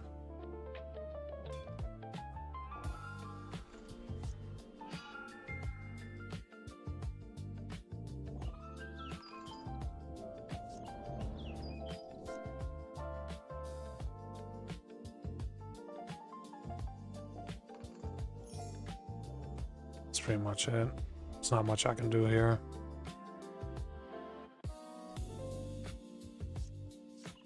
I thought this would have me do a thing. Just don't have enough mana to get the Wrath out.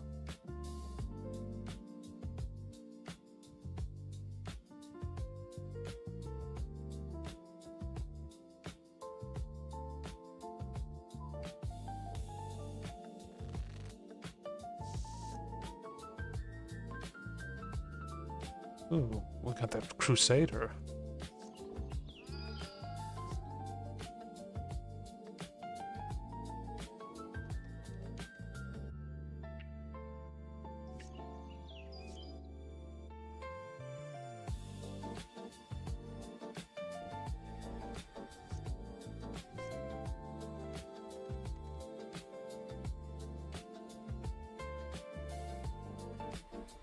We're gonna try to get the Hydra's growth onto the Crusader.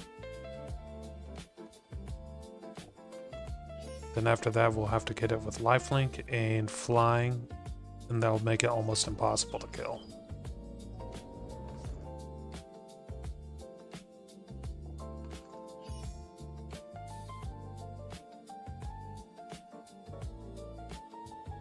And we want to kill the Crusader, or the Garrick.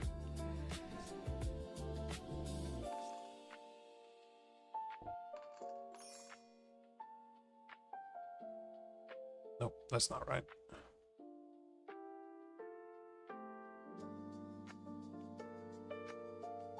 Two mana, but it's not the right types.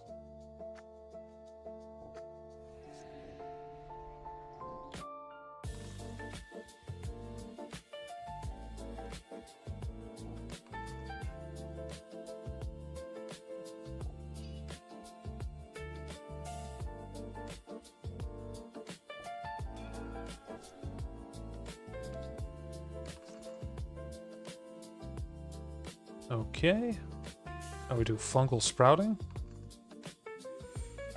She's up to 50, 52.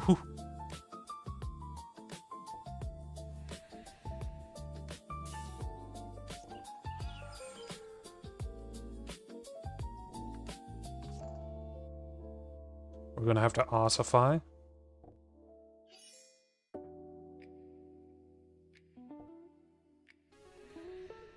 Unfortunately, we still have to win one more time, so shit. Also, kind of a bad draw. We don't have any creatures in hand. That's a little bit better.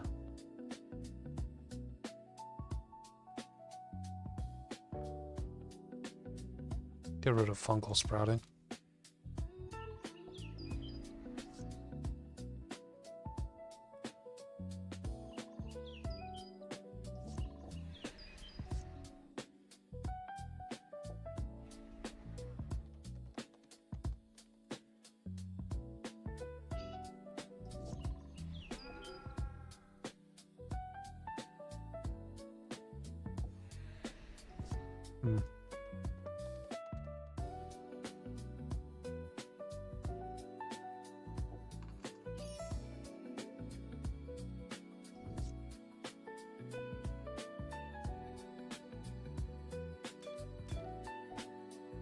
He regenerated it. Son of a bitch.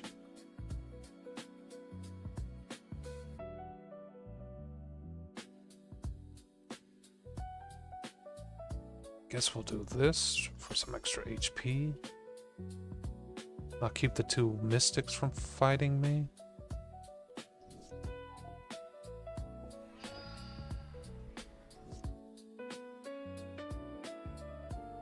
Oh, this trample.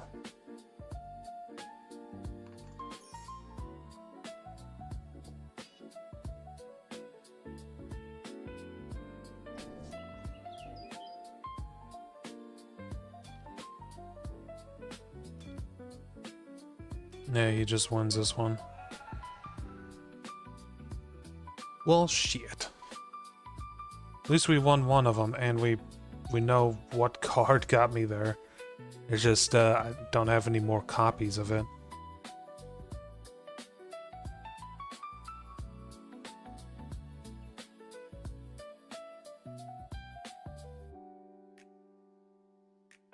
That's no good.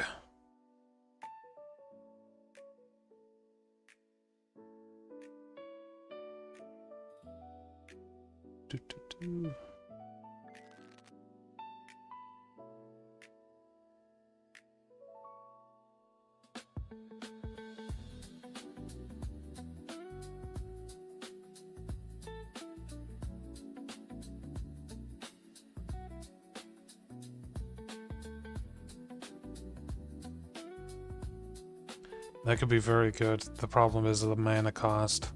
You roll a d8 for like a guaranteed card drop, but the problem is if you roll a 1, you have no 1 cards and you're, you know, friggin' stuff.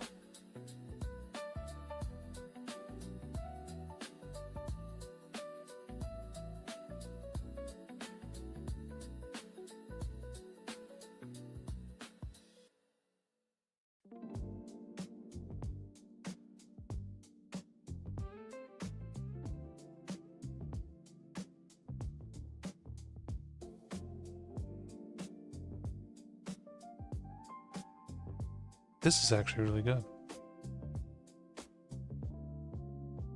I can make use of that. Okay. Let's sell some cards and get that. Because it gives me card draw if I get it all set up right. It's an alchemy card selling that.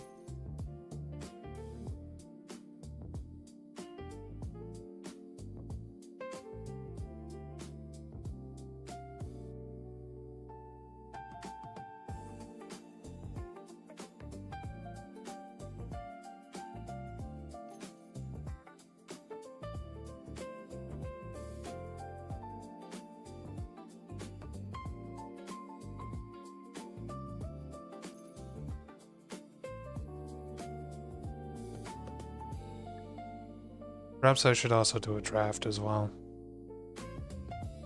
A jump start specifically.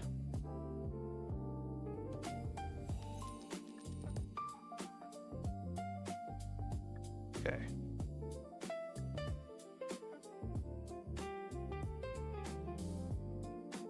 There we go.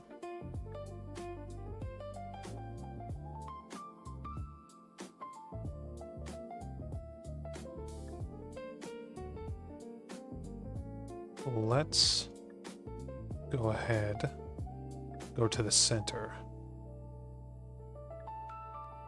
and start searching for drafts from there.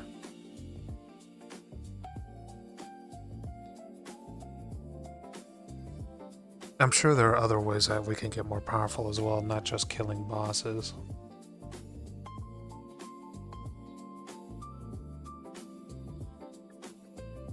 Core 2020, yeah.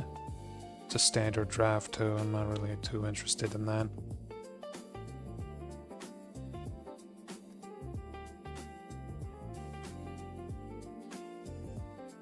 Saga Shop.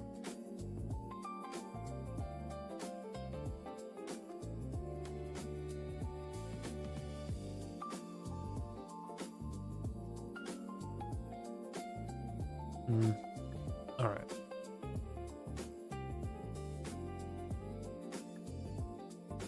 Return to Ravnica.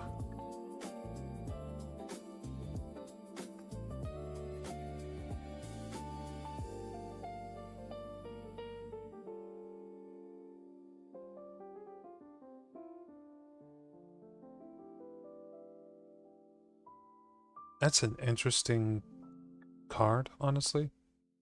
Hmm. Yeah, pretty interesting.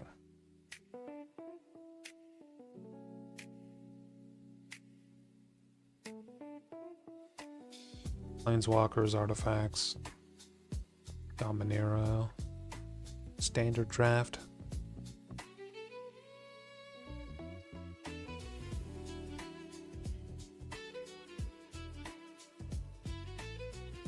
Squirrels, artifacts, modern masters. I'm not super interested in doing a normal draft because they take a while and you only get like 1 or 2 boosters out of them. With a jump start, you get to keep all of the cards that that you make a deck out of. It's actually one of the better ways to get started in specific like sets or like directions. Demon shop, artifact, construct shop.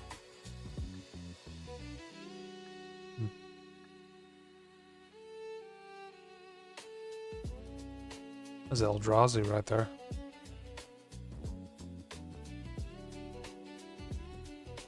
Phyrexian. Bloomburrow set. But it's not a jump start.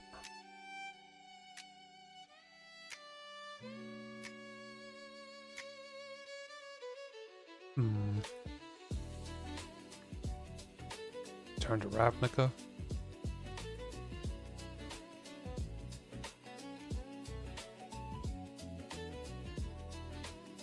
A lot of blue cards if I fight in this area.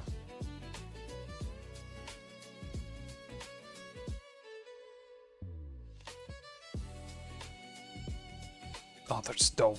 Exit.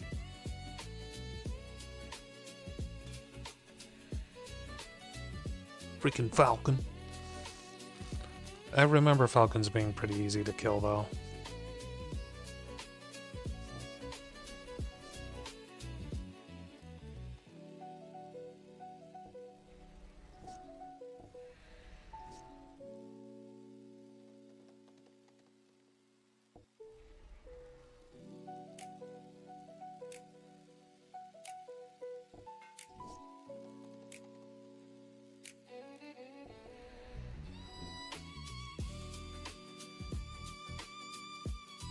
Okay, that's the unit that we're kind of looking for.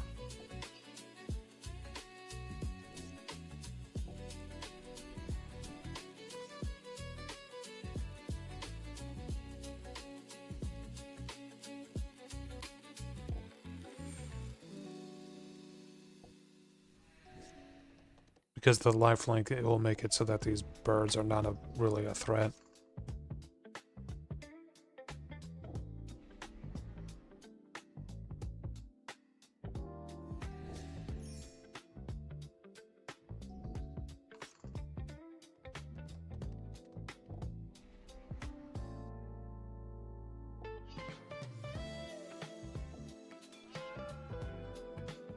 Oh, I'm attacking with my toughness, right. Forgot about that.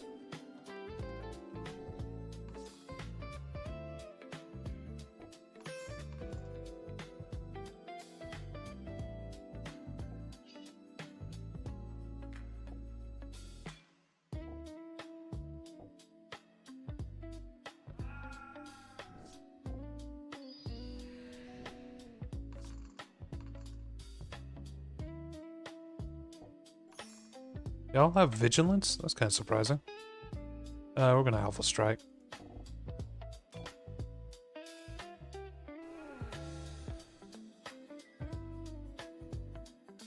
Surprising amount of cards.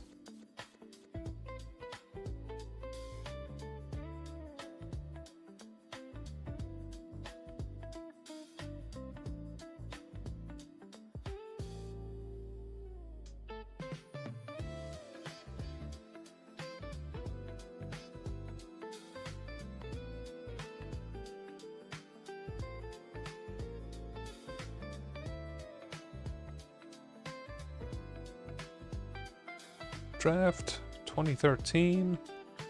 Son of a bitch.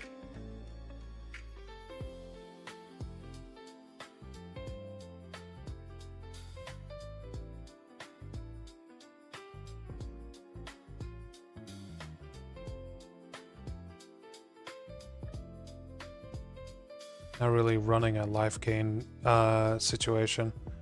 Freaking all the life I've been gaining is just through lifelink.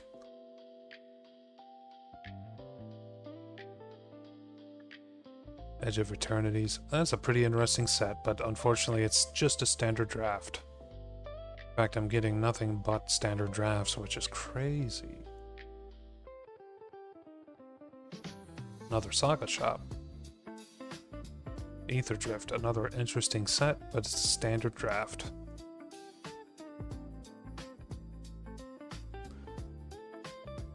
Destroy all lands.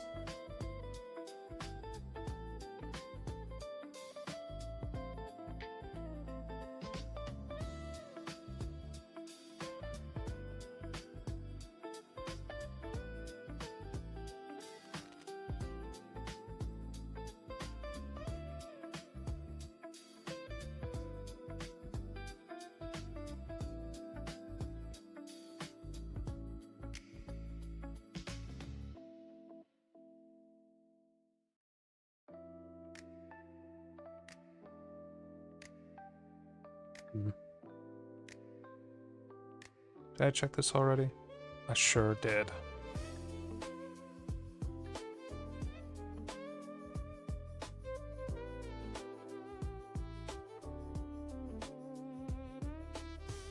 Another Saga Shop. Draft 2019. Also not a jump start.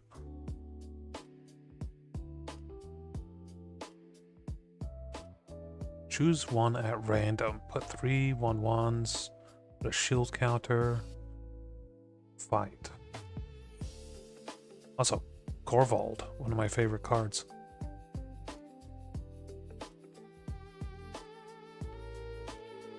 Corvold's interesting because it steals cards from the enemy. And it creates treasure tokens. It can be pretty good, honestly. Corvold can be pretty good.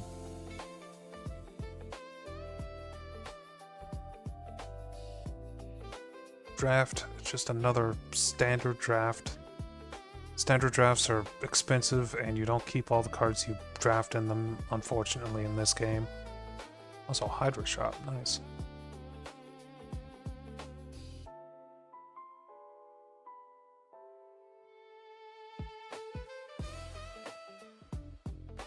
I don't think there's a big boss in there. Thought I heard something outside.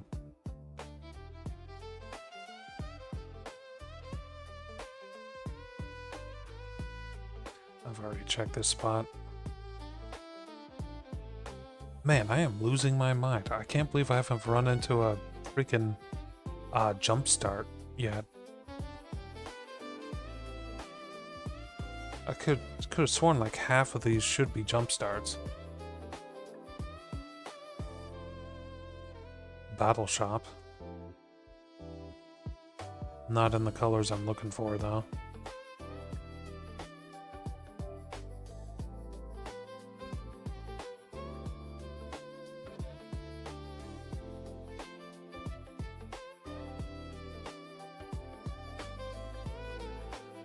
My God.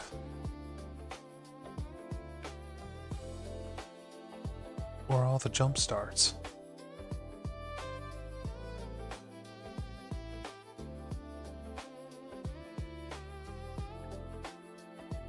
Return to Ravnica. Is there only like a early game thing that jump starts? There's no way that's the case.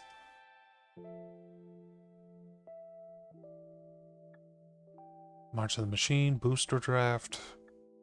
I check to see if maybe I'm just not seeing the jumpstart part of it, because usually, like in the past when I've done this, it would specifically say jumpstart in a certain location. Draft, booster draft, Zendikar Rising. Jumpstarts are also cheaper too in general. Weaver, oh hey.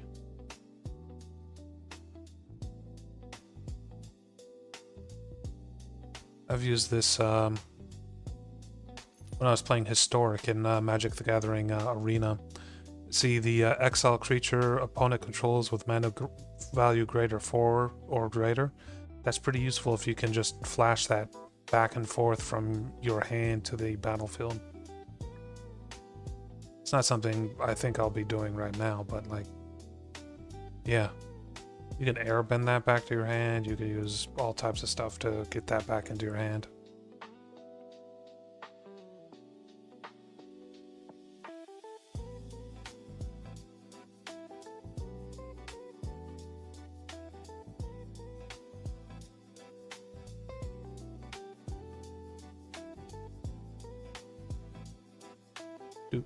Uh-oh. Ah, fuck, I'm gonna have to find it. It's a blue wizard, they're not so bad.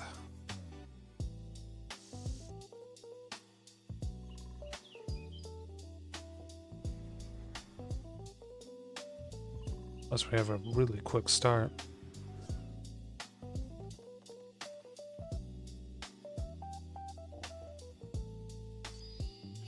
He opted. I thought he countered.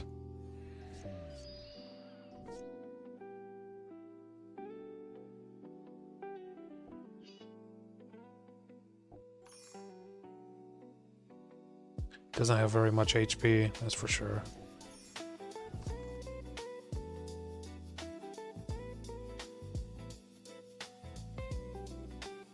It's a good thing I'm not going to be casting any spells.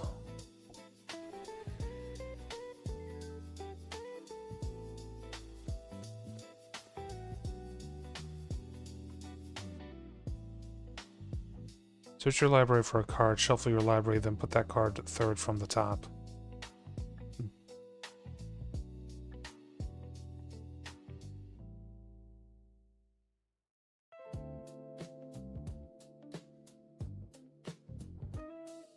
Draft. Booster Draft 2020. Son of a bitch. Am I losing my mind? Freaking... I know jump starts are available in these places. They should be all over the place. Draft. Booster Draft. Modern Masters. It's like one of the main ways you get cards, by the way. These these jump starts. Basically gets you 40 cards, I want to say, something like that. And you get to choose what type of cards. Lost Caverns. God damn it. There is a green-white place here.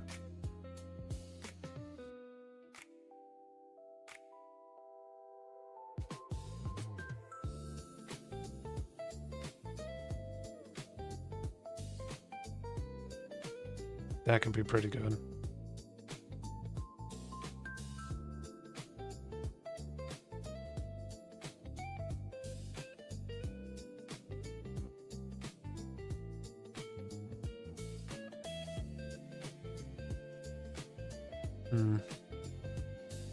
Yeah.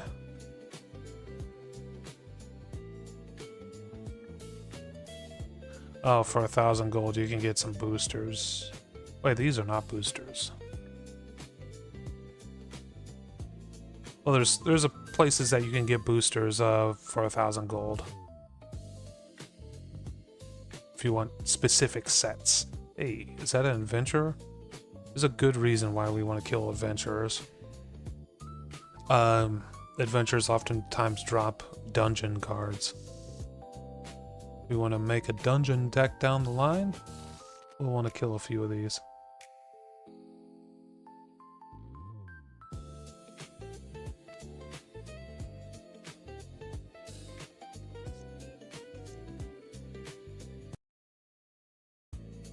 I thought there was a second song playing in the background for a second. Like the game, I thought the game had another song, but no, it's actually this playlist I'm running. I know it's AI music too, so it's possible that it's just leaking in.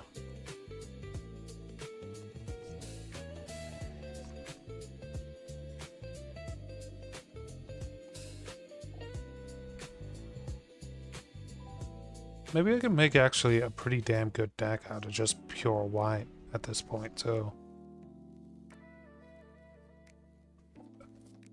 Come to think about it, like, we don't want to do that yet.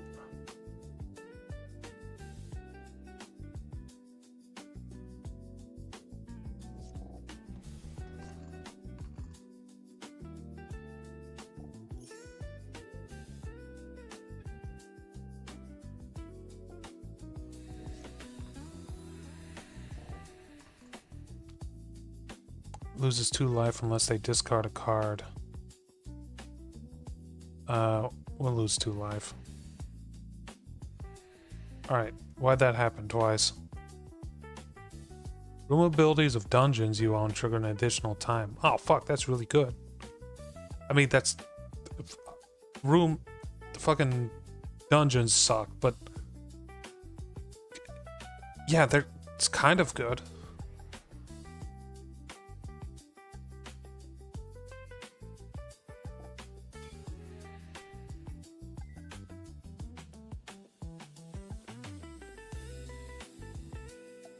Deals combat, put a 1/1. Can't be blocked. Enters the battlefield, tap. Doesn't untap. Venture into the dungeon. Up to 1 target creature becomes a bird with a base power 1/1. Venture into the dungeon. Yeah, if I see any adventurers, I'm definitely going to hunt them down.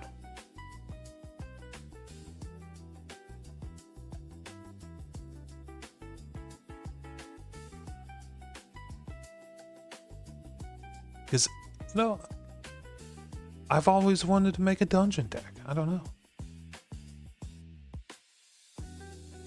Draft Modern Masters. Fuck.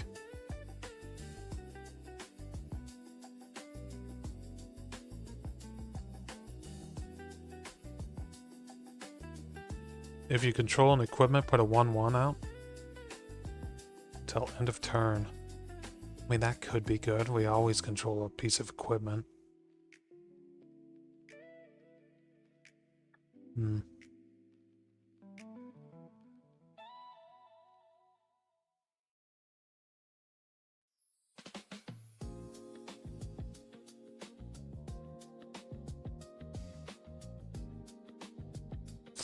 Meticulous Excavation. Oh god, that's a really good card. The reason why this is good is because it's cheap to get out, and what you do is you return a target permanent you control to your hand. It's the rest of that doesn't really matter. Because all you can do is you can return sagas back to your hand, and that's what I usually use it for. You just get the first few steps of a saga out, and then you return it back to your hand, and then just repeat the process. It's expensive in terms of mana, but like if you're using sagas that bring out mana anyway, then it gets stupid, silly strong. Because you're ramping mana while you're doing a bunch of saga things.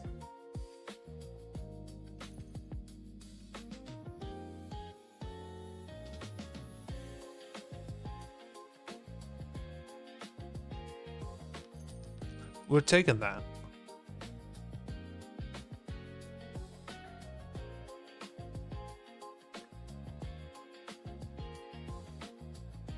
And this is where you can just get boosters.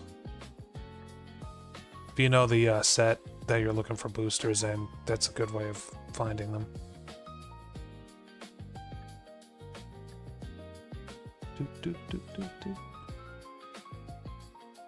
Adding that, because we do have a lot of sagas. The only issue with doing it like that, that saga trick, is that you never get the last step of a card.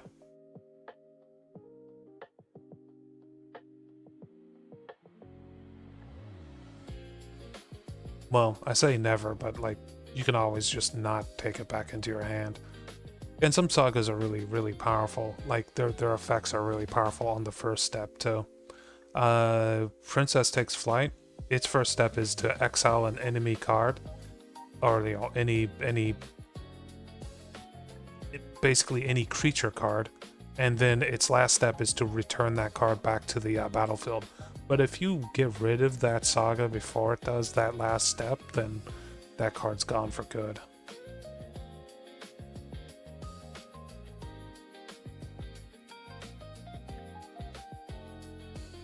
So basically, it's a spicy way of removing, like getting infinite removals.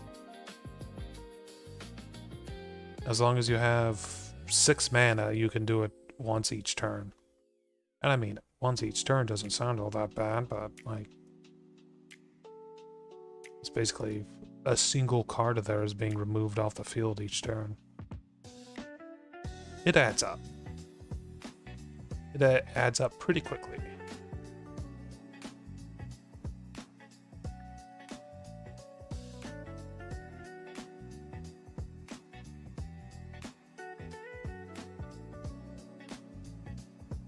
Draft. Booster draft. Fuck. I swear, like, there has to be some jumpstart somewhere.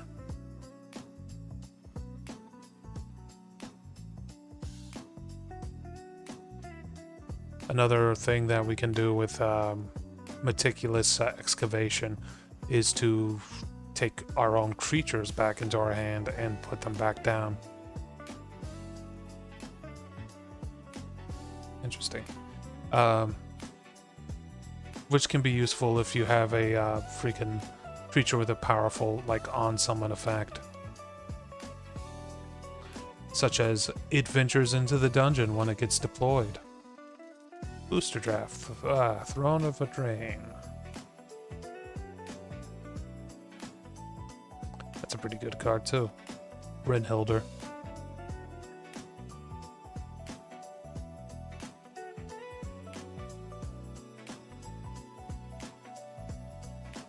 Seems like a map issue.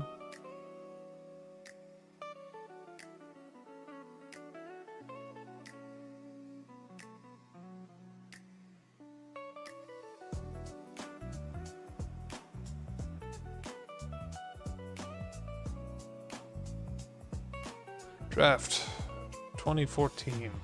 Fuck. It's expensive to get into drafts, by the way. It's like 2,000 gold. Lifelink. Buying it.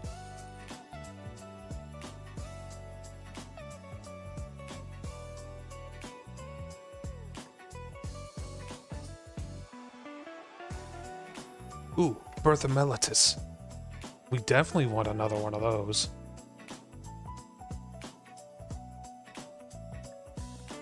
Let's sell the Beholder.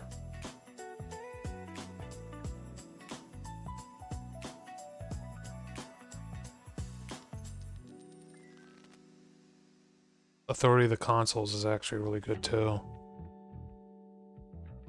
The reason why, I mean, everyone's fucking ran into it on standard now, but the reason why it's good is it taps creatures as they come in. So there was a creature that was attacking me that the enemy was using, like the main enemy I've been fighting today. It came in with haste, and that would counter that haste creature like 100%.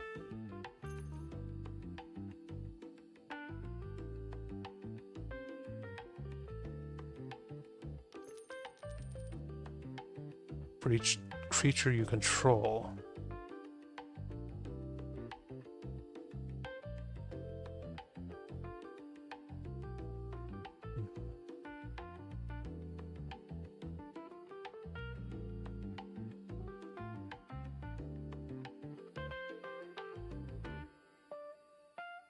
Interesting.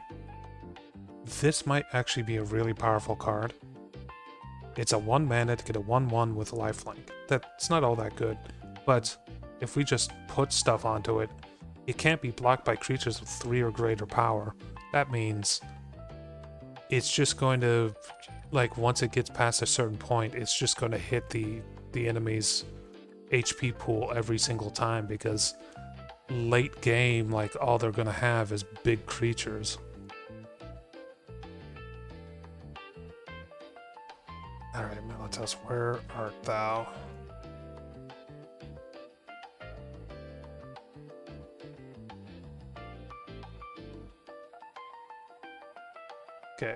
that lets us...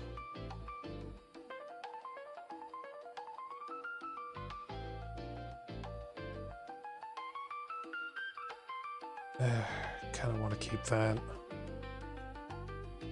Let's get rid of this. 24 lands. Let's get rid of this because every time I draw it, I'm thinking to myself like, shit, this kind of fucks me over more than it fucks the enemy over.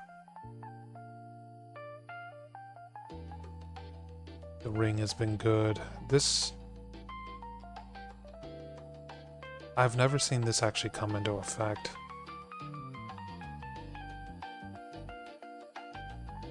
Alright, well, 73, that's kind of high, but we'll keep looking around. Maybe we'll find something that really fits.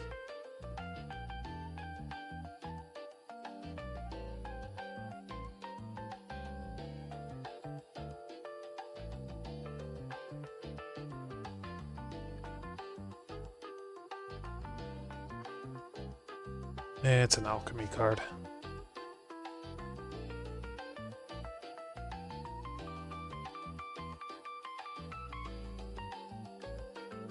Phantom Train, that's an interesting card.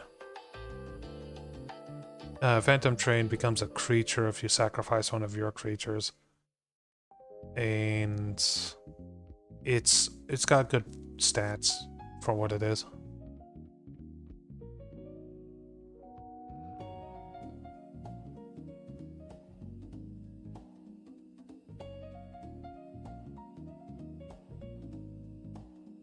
I swear, like, freaking, I was expecting to find a jumpstart, like, immediately. Like, within the first few towns. We're, like, deep in the search for this. Pacifism is okay. It's pretty decent. It's in a lot of decks. It's a way that white is able to shut down and slow down an enemy.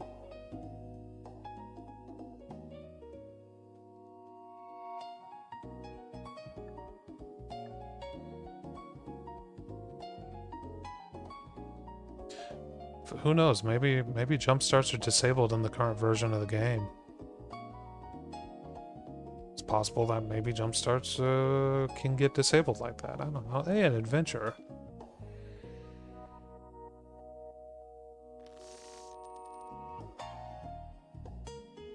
That's a lot of land.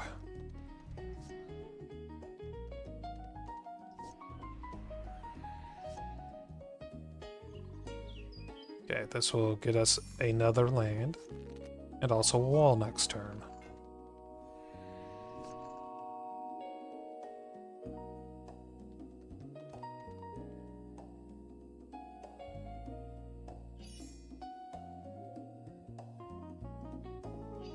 Probably should have just put that onto my wall.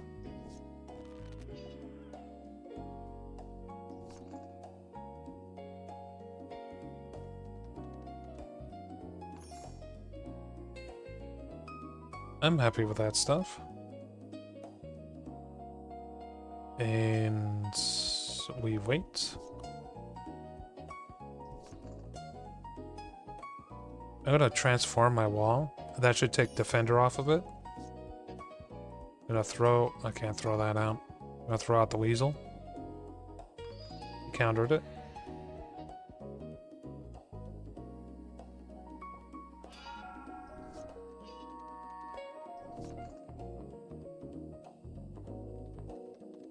Okay, this guy goes out. Yes, throw out one of those.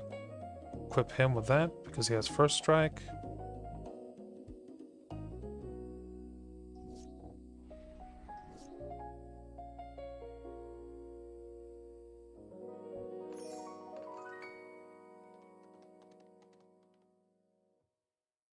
Not much else I can do here other than attack. Oh, well, I can't attack because I already skipped past that part.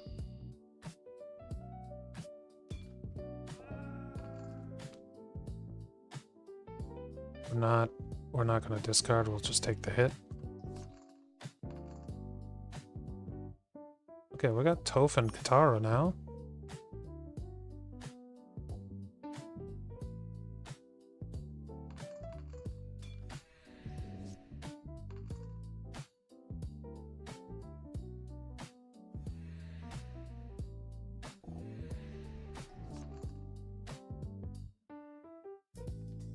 Okay, this should be just him dead.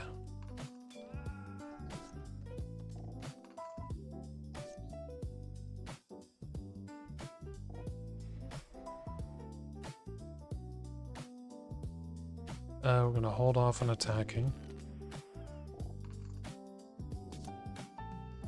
And we are going to overload. I killed everything he had, and now we just have a free line to his, you know, front line. Okay, okay.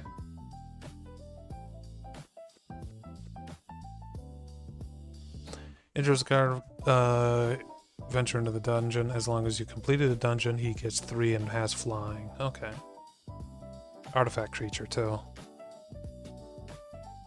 Venture into the dungeon. Activate only as a sorcery. Okay.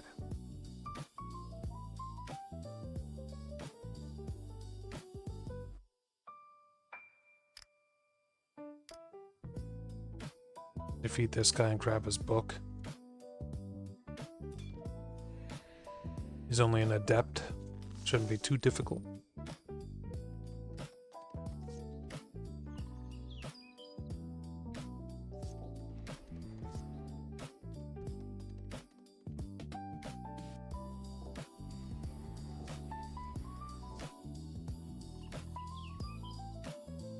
We're gonna buff the shit out of this guild mage. Okay. Interesting choice.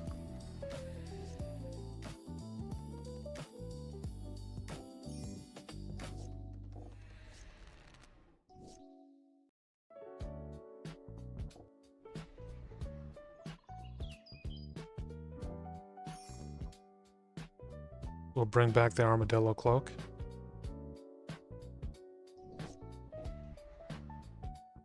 Fuck, that's not looking good.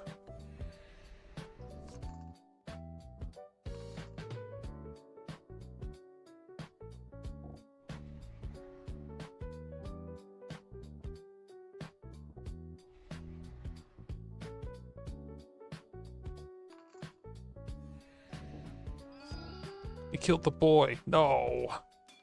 Not like this.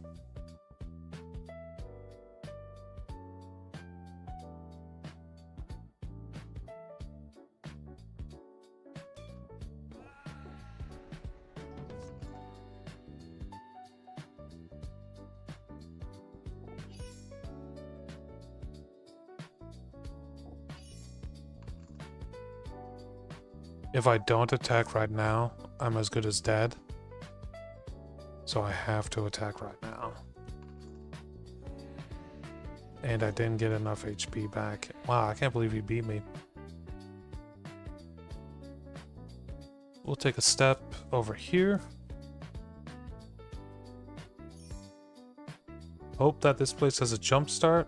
Oh my god, nowhere has any jump starts.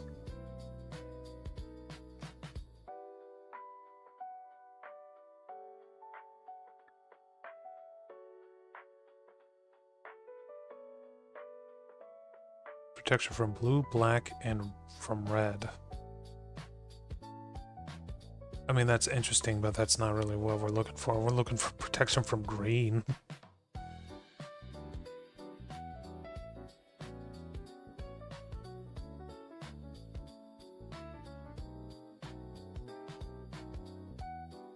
Add mana to my mana pool. Has vigilance. It's a 2/2 for 2.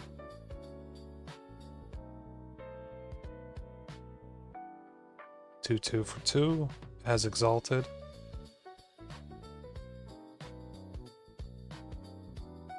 I mean, we'll grab both of them. I don't know if we'll actually use either of them. We do like a human kind of green, green white deck. That then they would be like a little bit more useful. I do really want that book.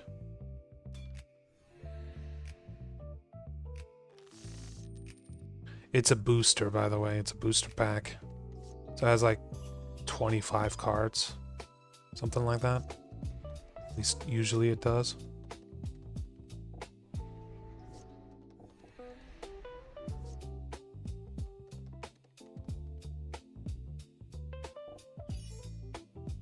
Okay, this time he's not gonna block because he would lose a unit.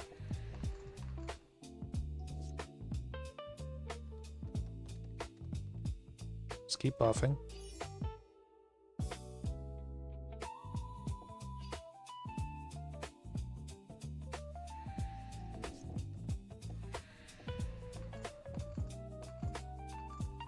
It's leveling up that card. That's another one of those weird mechanics. There's level up, pay 1 mana, put a level, and at level 7 he has double strike and 4/4.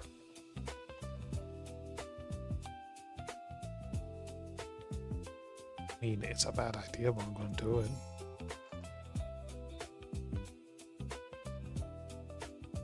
Cancel that.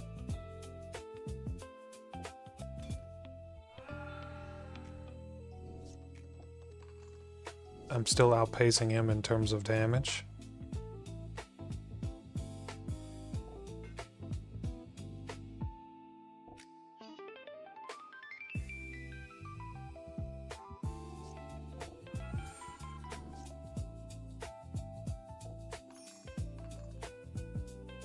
We're gonna slow down a little bit because if he has double strike on this guy, and that would be almost enough to kill him. So, you know, these two blocking together would be able to kill my boy.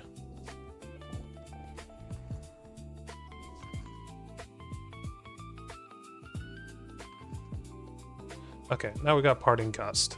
So we can transform that level 7 thing into a fish.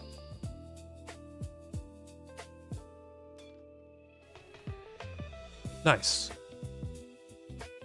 Man, he actually gave us a lot of cards on his own before we even got to the book, including a bunch of leveling cards.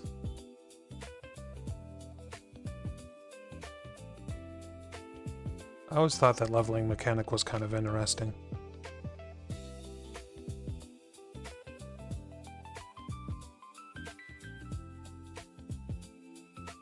It incentivizes you to get a shit ton of mana, though.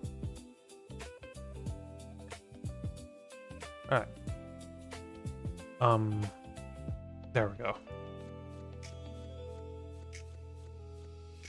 It's a very old set.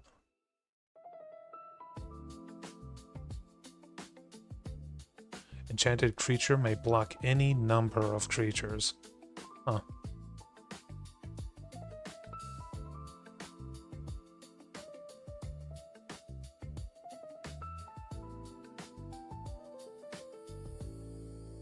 Attacking so he has vigilance.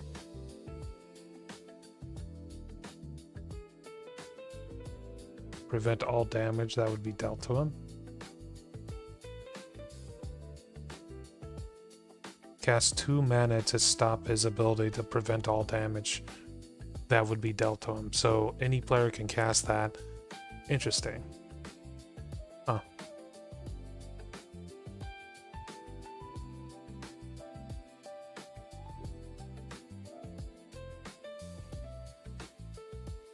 I mean, it wasn't the greatest. I'll be honest, it wasn't the greatest, like, booster I've ever seen. Fortunately, that was the only one in here. Now looking to clear this place out.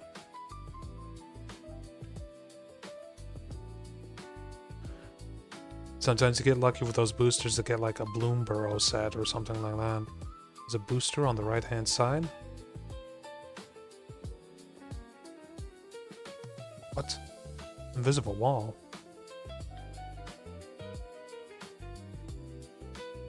Alright, we'll just fight him. It's gonna be a knight-based deck. I actually do like knights quite a bit. At least historic knight decks are pretty cool. There's a chance we'll run into that one thing, the Knights of the Round. Which, if we run into Knights of the Round, we're dead as shit.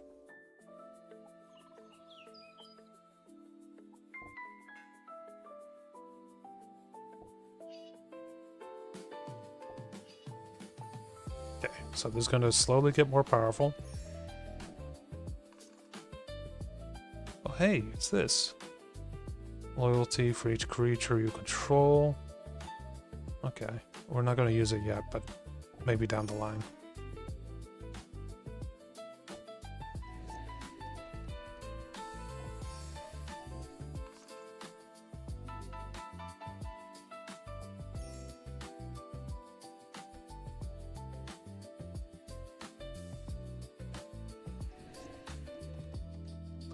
Nice.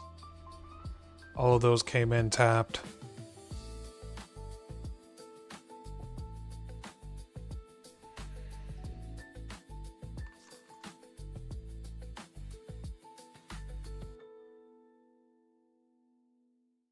First time I've used the authority of the consoles in this deck, and it came in real handy.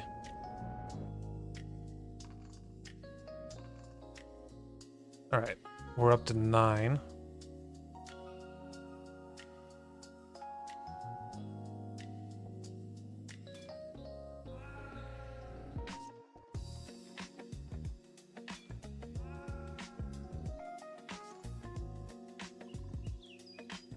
Whenever a creature enters, you may draw a card. So I just throw this out. I say no more planeswalkers, because I know that I don't have any more planeswalkers.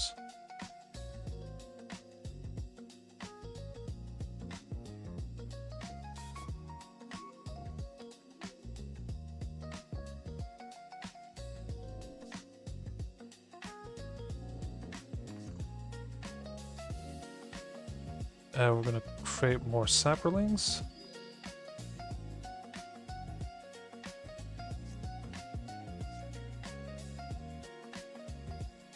And can I cast this? I don't think I can cast it right now. It doesn't seem like it's gonna give me the option.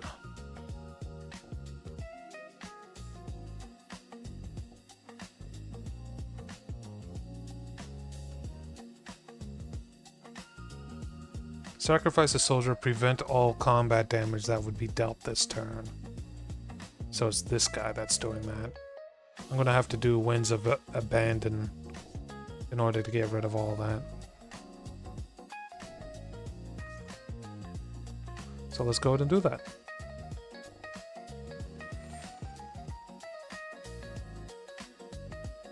And then we'll do an Alpha Strike.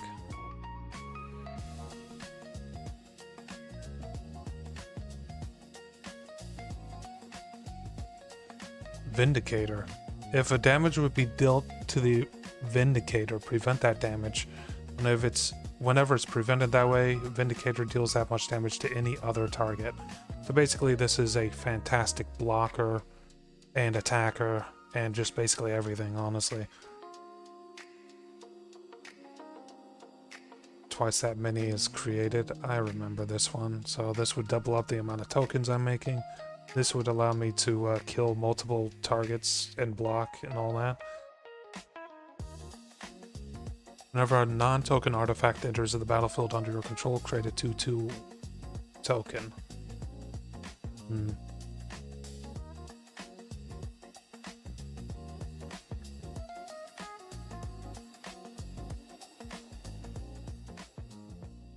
Interesting.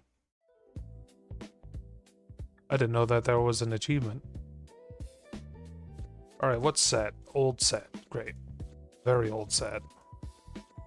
Whenever you get a booster, it's always all from one set. 1997. It might be useful down the line, but I don't see myself using it right now. Alright, those cards I just got. Holy shit.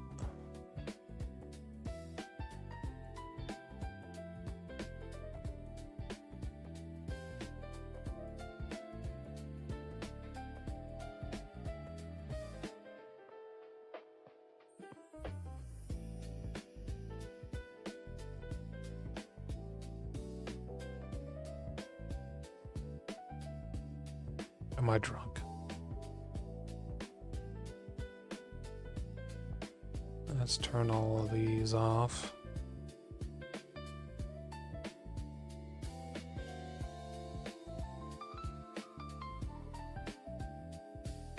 Ah, here they are.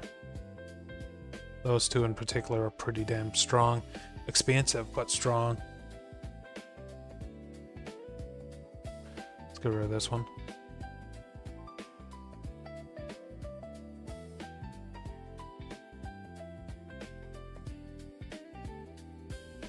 Let's take a look and see if we have any draw cards.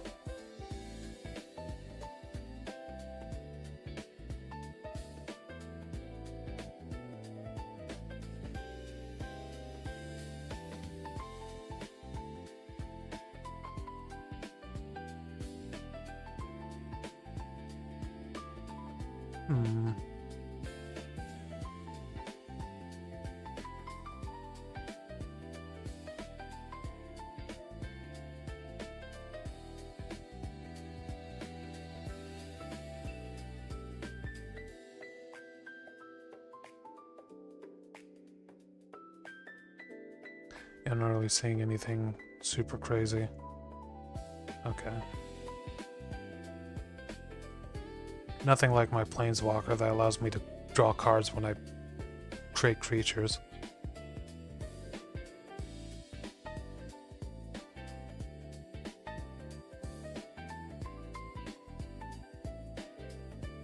Just kind of exploring. We failed trying to kill a boss earlier, so I'm just exploring, trying to get more cards and edit this deck. I'm gonna have to, like, turn down how many cards I have in the deck. For sure. There's a book there. 2 books there. And a treasure chest. Chest could have gold in it, could also have just cards.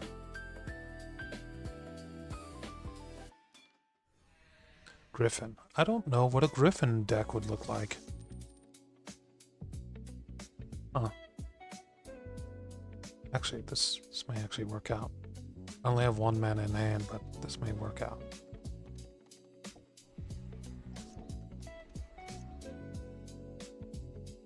I just need 1 more mana.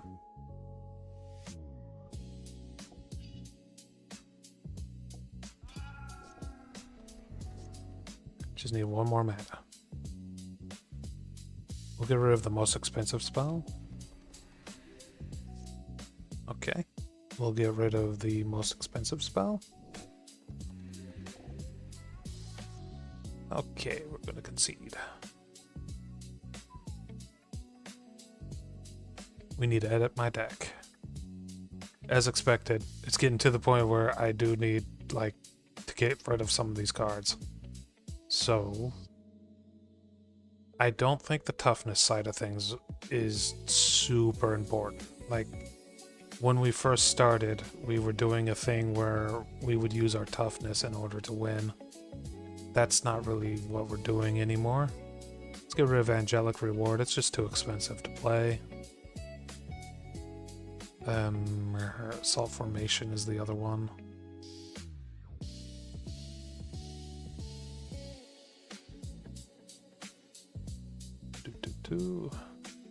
This one's kind of iffy. Pollen Bright. It's kind of iffy. It can be extremely powerful, but it's so expensive to play. I'll keep Treefolk Umbra as well.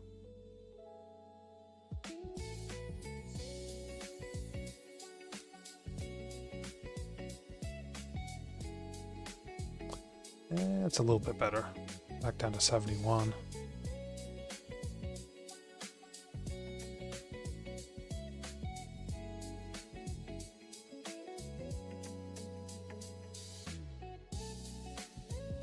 Maybe I'll play this on my own and just hunt down a bunch of adventurers sometime. Could be a plan.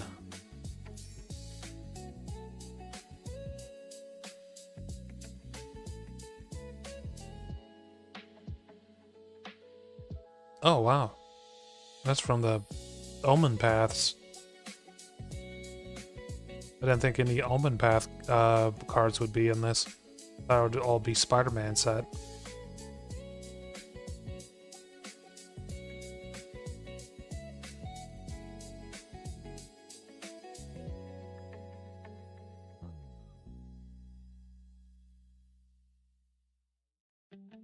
Scry 2, put 1/1 counters on a creature you control.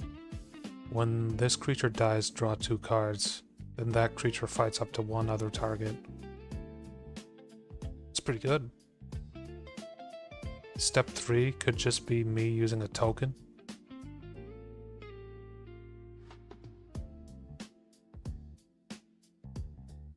Create a legendary creature.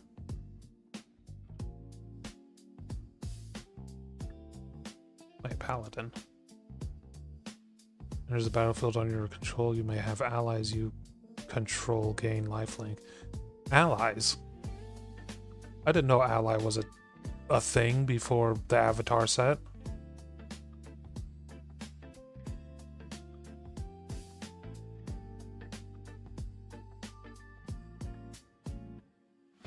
I doubt it, but let's check the inn. Yep. Booster draft.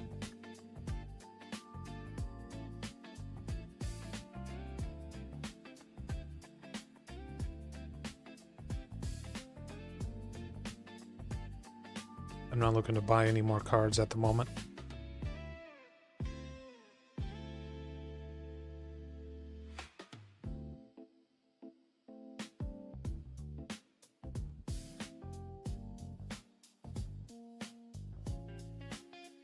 There's nothing up here? Wow. That angel may actually have some interesting cards, by the way. A Maelstrom Angel. They usually have older cards, but like they have a specific like weird play style you don't see very often.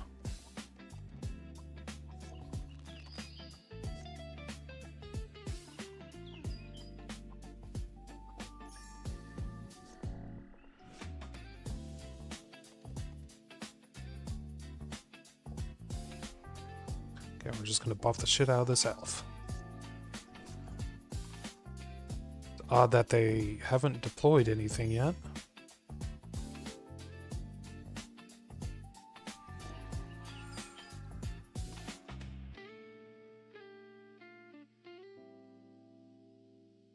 Let's do the sky. Nope, we just lost the elf that I was going to use to pay for that.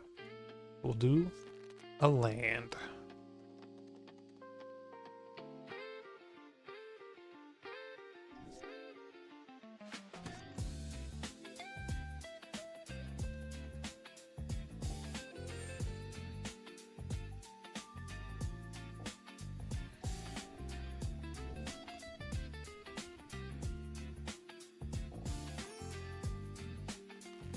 I fucked up. Oh, I fucked up. I actually clicked past the point where it would be like, choose the lands that you want to bring in. Fuck. Okay, gotta remember that's possible.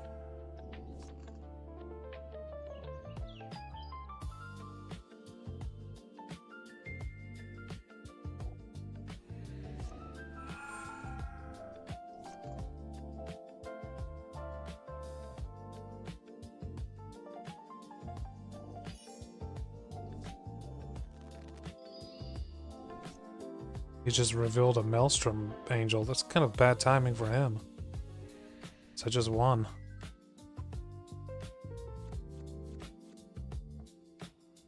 Flash. 1 less to cast for each basic land type among lands you control. I would have 2, so it would be 3-1. Yeah, 3-1.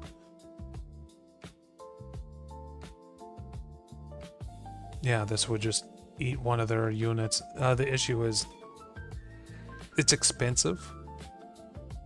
It would cost 1 if you had all 5 color types, for example. So it's really kind of expensive.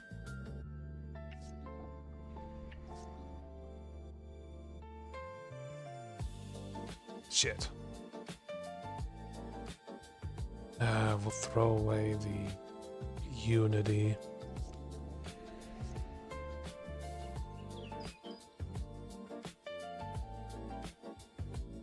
And this can generate tokens, but I need 1 more mana for that. So we're stuck. That's a tap land. I'm just gonna concede on this one.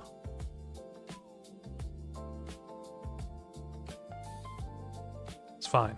conceding in this mode, not so bad.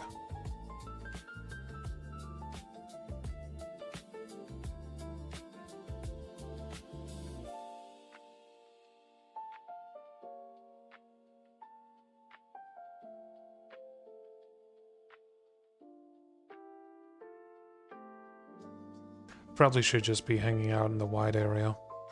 There's more creatures there that I'd actually want to fight and get their cards for.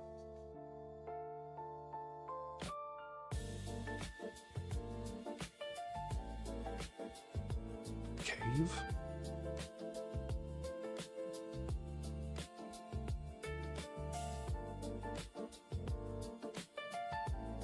It's just straight up a cave.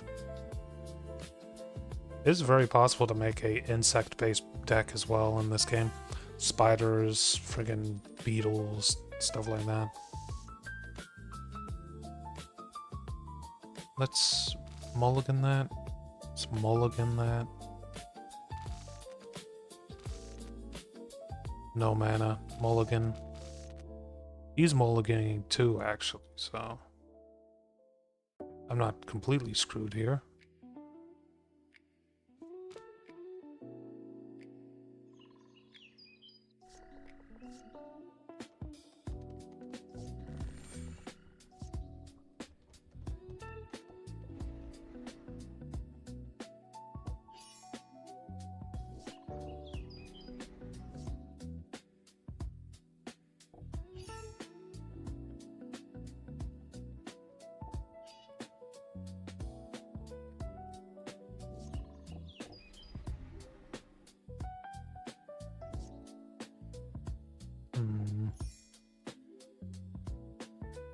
Right now we're just kind of staying even.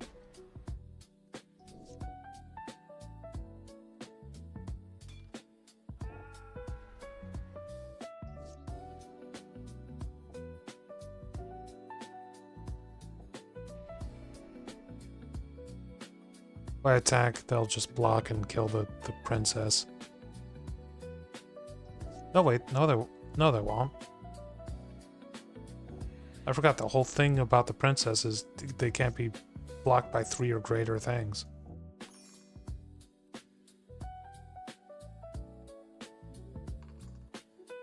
So all I have to do is attack. He won't block because he can't really block.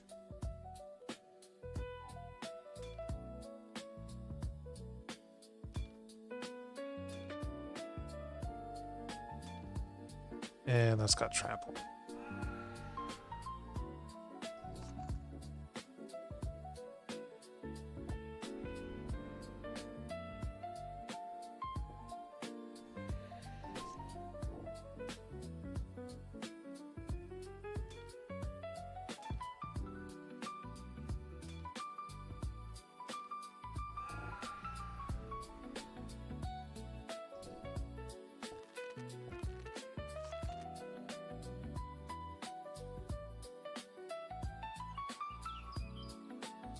Don't have enough mana to finish off upgrading this. It's actually not a great situation. I do 7 damage right now. And next turn he'll just kill me. Even... Yeah, even if I...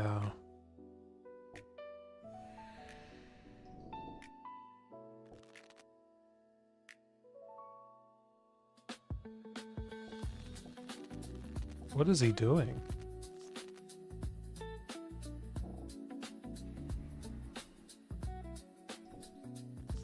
What is he doing? Log. No idea. I don't know what he's doing. Cast a spell, tap, untapped spider, search your graveyard and/or library for a card named Arachnus Web. Put it into the battlefield attached to target creature. You search your library this way, shuffle it, but he wasn't actually attaching it. Oh, interesting. It was a little bug with their AI that helped me win that.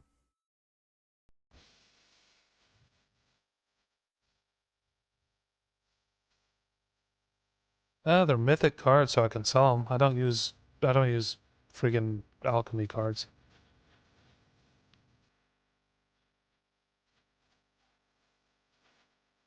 is a Phyrexian set. I think the first Phyrexian set. Maybe I'm wrong.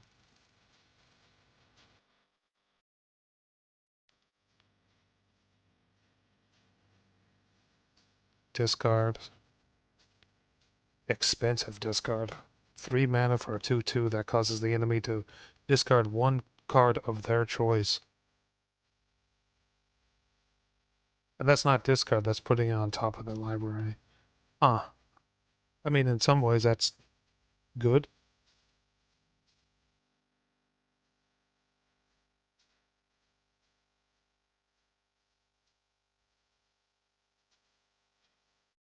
Oh wait, we're we're in way different music. Hold on a sec.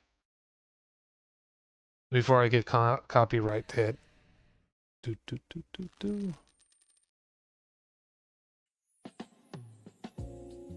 That was close.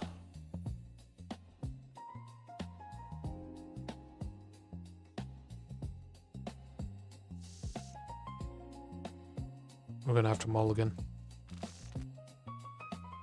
I mean, that's a bit better. I think I have 3 mana there.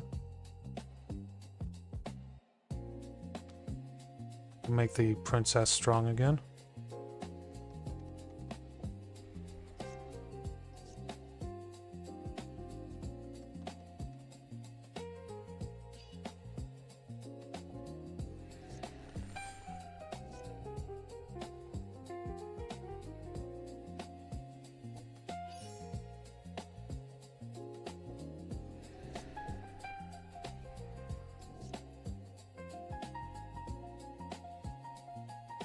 Throw out the staff.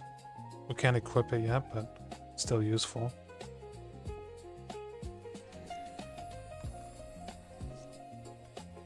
She won't get any benefit from that. Can I get this out? No, I can't. Let's get the excavation out. We're actually kind of limited on mana here, but it's still working out because of the lifelink.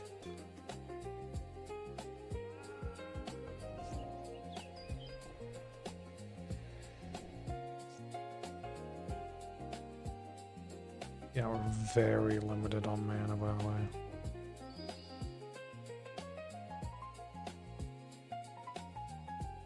Doomweaver.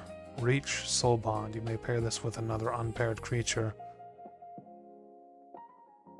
When either enters the battlefield, they remain paired. Draw cards equal to its power. Okay.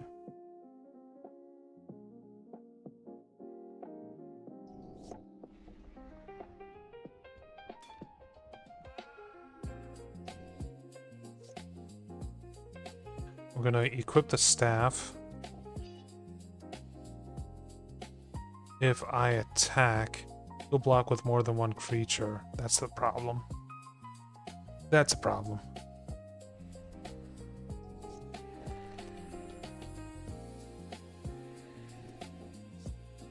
Okay, here we go. That. And then we attack.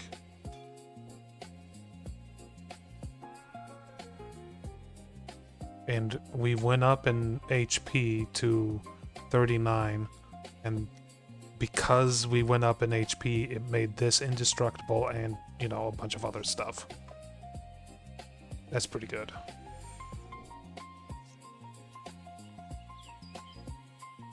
I can't afford that yet, so we'll just do this.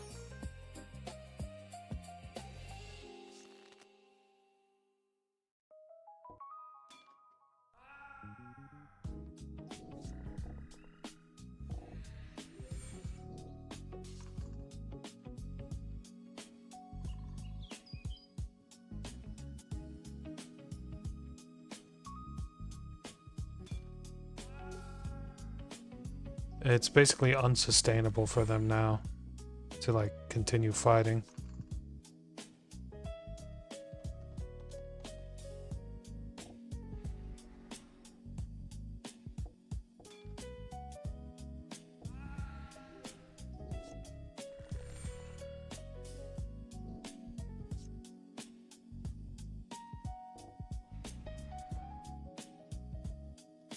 Do.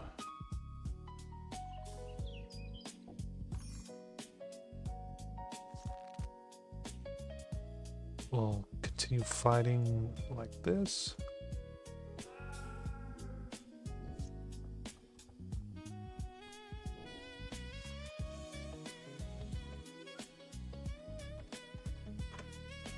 What's the special thing on this one? Whenever a creature you control without flying dies. Okay, it has to die. Can't just be removed.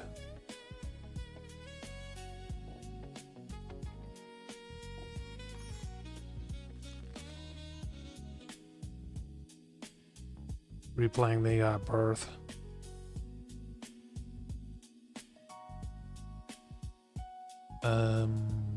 Exile this. Auto. Attack this, this, and this.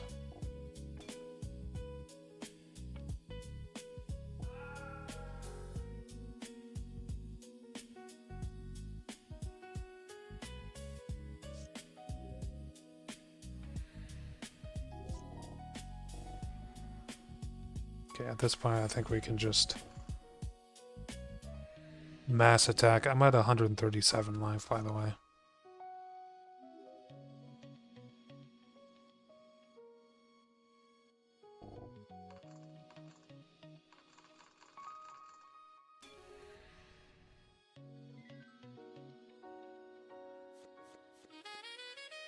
Another one of these. Definitely something I'll be selling.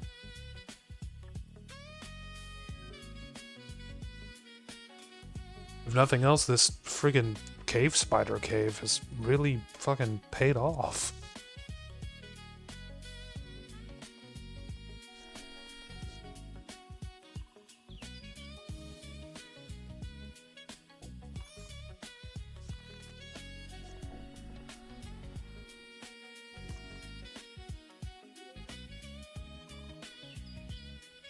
We'll throw out the grazer. Throw out another plains. We're all out of mana, but I'm going to throw this onto the grazer.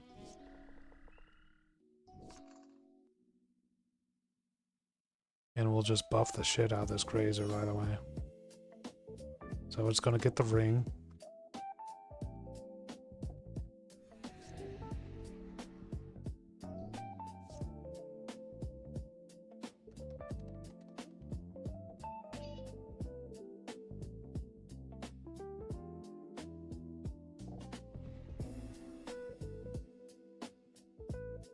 Hold off on attacking.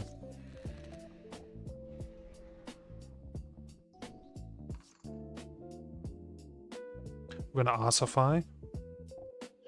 And we're gonna grab that Llanowar Green Widow, which that's a second Llanowar card that I've ever seen. I'm sure there's a whole line of cards like that. Shit. That's fine. Came back.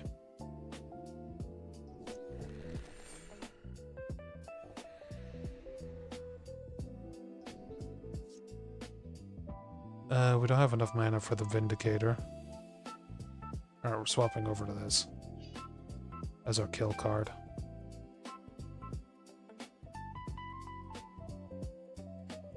And we'll start building up the Guild Mage.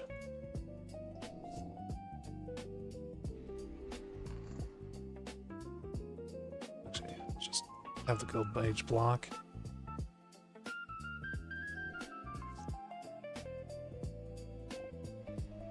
Okay, that's going to be our real kill card. Theg. That's not good. They all have freaking reach too, by the way. So being able to fly doesn't do anything for us. Swarm Yard. Swarm Yard. Damn it.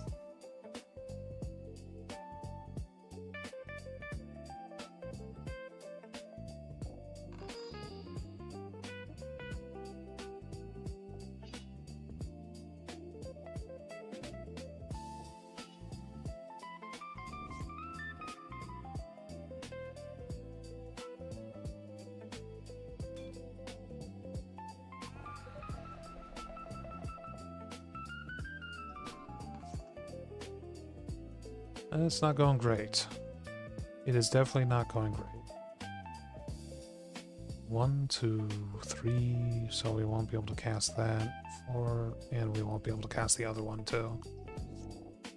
And he just realized he could just end the fight.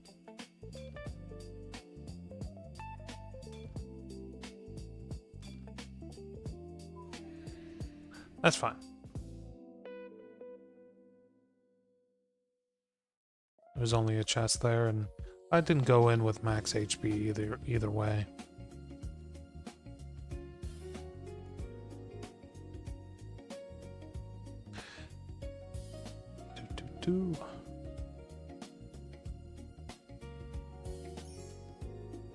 I don't think I've checked this place. Come on, jumpstart. No jumpstart.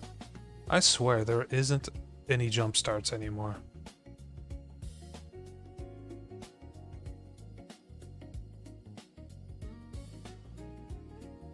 Oh, that guy looks fast.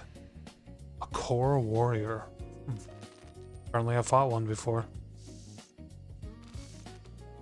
Yeah, do mulligan. That's a good sign for me. Red, white, huh?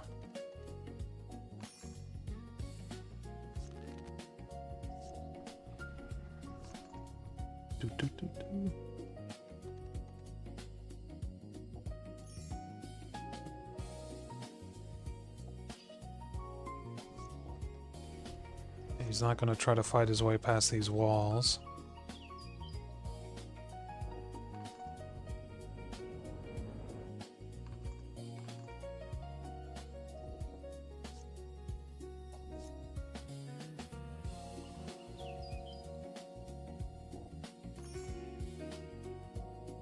Okay, that's good.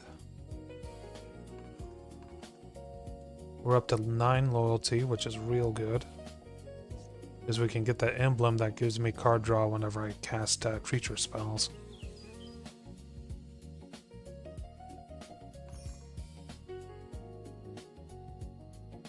Yeah. We'll get the emblem. So basically now whenever I cast a creature card, it will give me additional card draw, which is hugely helpful. The only issue is leaves them with very low loyalty left.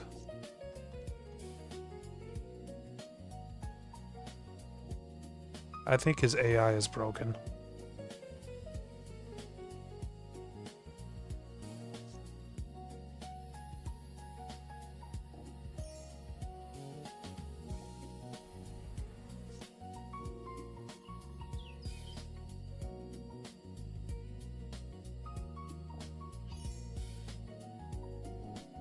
Yeah, his AI is broken.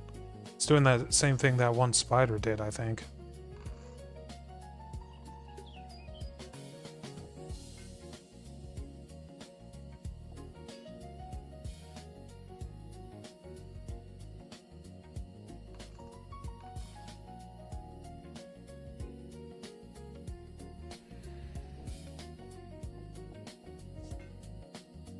Oh, he finally... I think he broke out of the loop.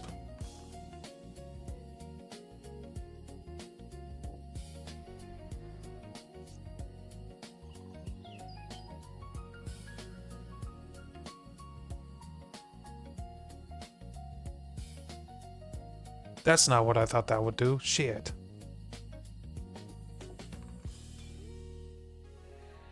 Oh well, still won.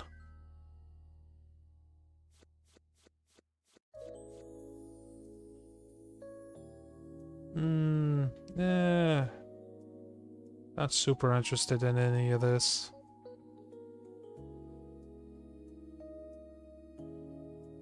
It's actually just trying to get to that cave, but I got cut off.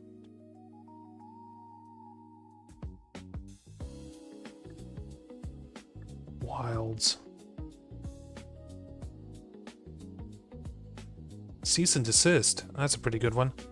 Mostly because of desist. Destroy all artifacts and enchantments on both sides of the board. Not really something I want, though.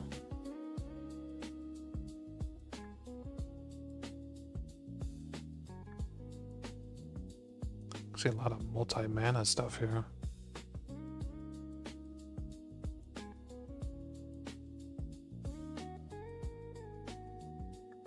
I don't have very many blue cards currently. I haven't been fighting over in the blue areas.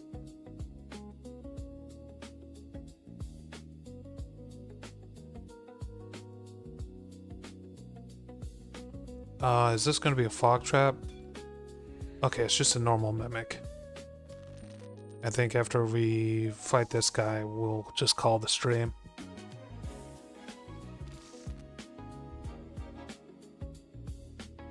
We'll send that one back because it's expensive. Deploy this one because it takes a turn for it to go.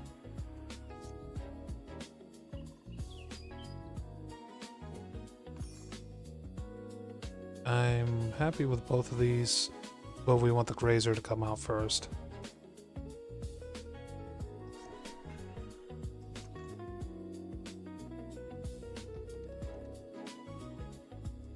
That's not what we want. Grazer.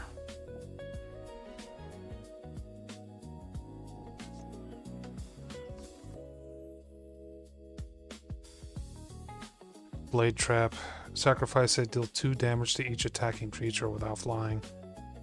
Oh, great. So basically attack with things that don't have more than, or that don't have less than 2 HP.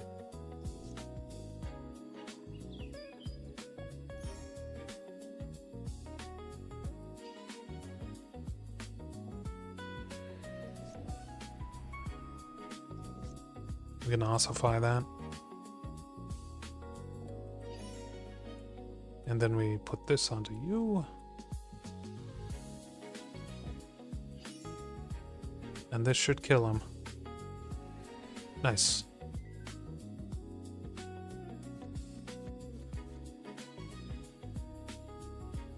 Add 1 color of 1 mana of any color. Becomes a shapeshifter artifact creature. Only until the end of the turn. So it's a 2 mana to have a creature come out and then retreat back into your artifact line. It's kind of useful, honestly, because there are plenty of like spells that destroy every creature on the board, but if this is an artifact while that happens, then this would survive. Skeletal Changeling. So if I have a specific tribe that I'm trying to set up for, like raccoon or something like that, I can have this in there as well. 1/1, regenerate, yeah. Interesting.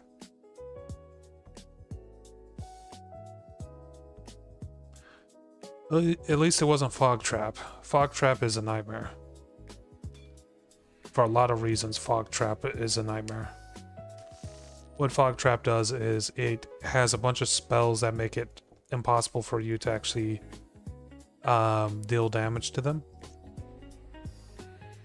And oh, that has Defender. Interesting.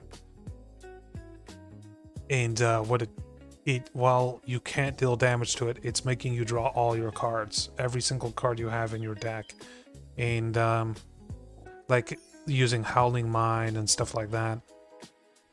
Oh, I'm so fucked.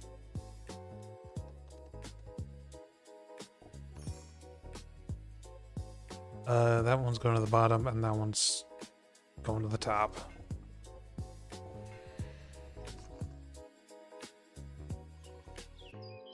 It does have trample.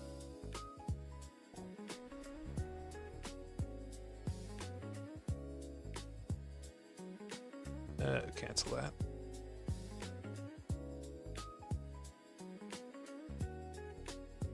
As long as it's enchanted or equipped, it can attack as though it didn't have Defender. That's a pretty strong card for 1 mana.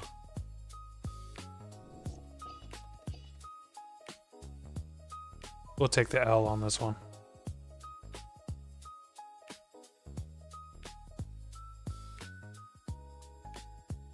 Shit, cactuses.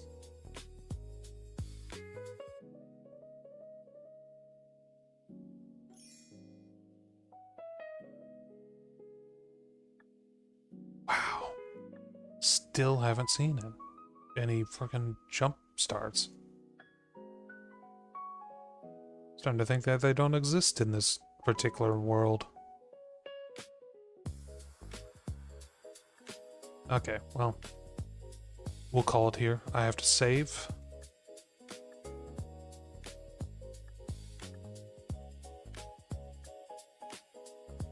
And yeah, I think it went pretty well. We didn't kill any bosses, but we did get quite a few really interesting cards. Beloved Princess, this Moth, the Vindicator, this Exalted Sunborn, another Birth of Meletis, Authority of the Consuls, Summoner Sending. This is slowly becoming more and more of just a white deck, by the way. We got that Planeswalker as well. We're gonna have to probably trim things up though. And yeah, I'll catch you guys next time.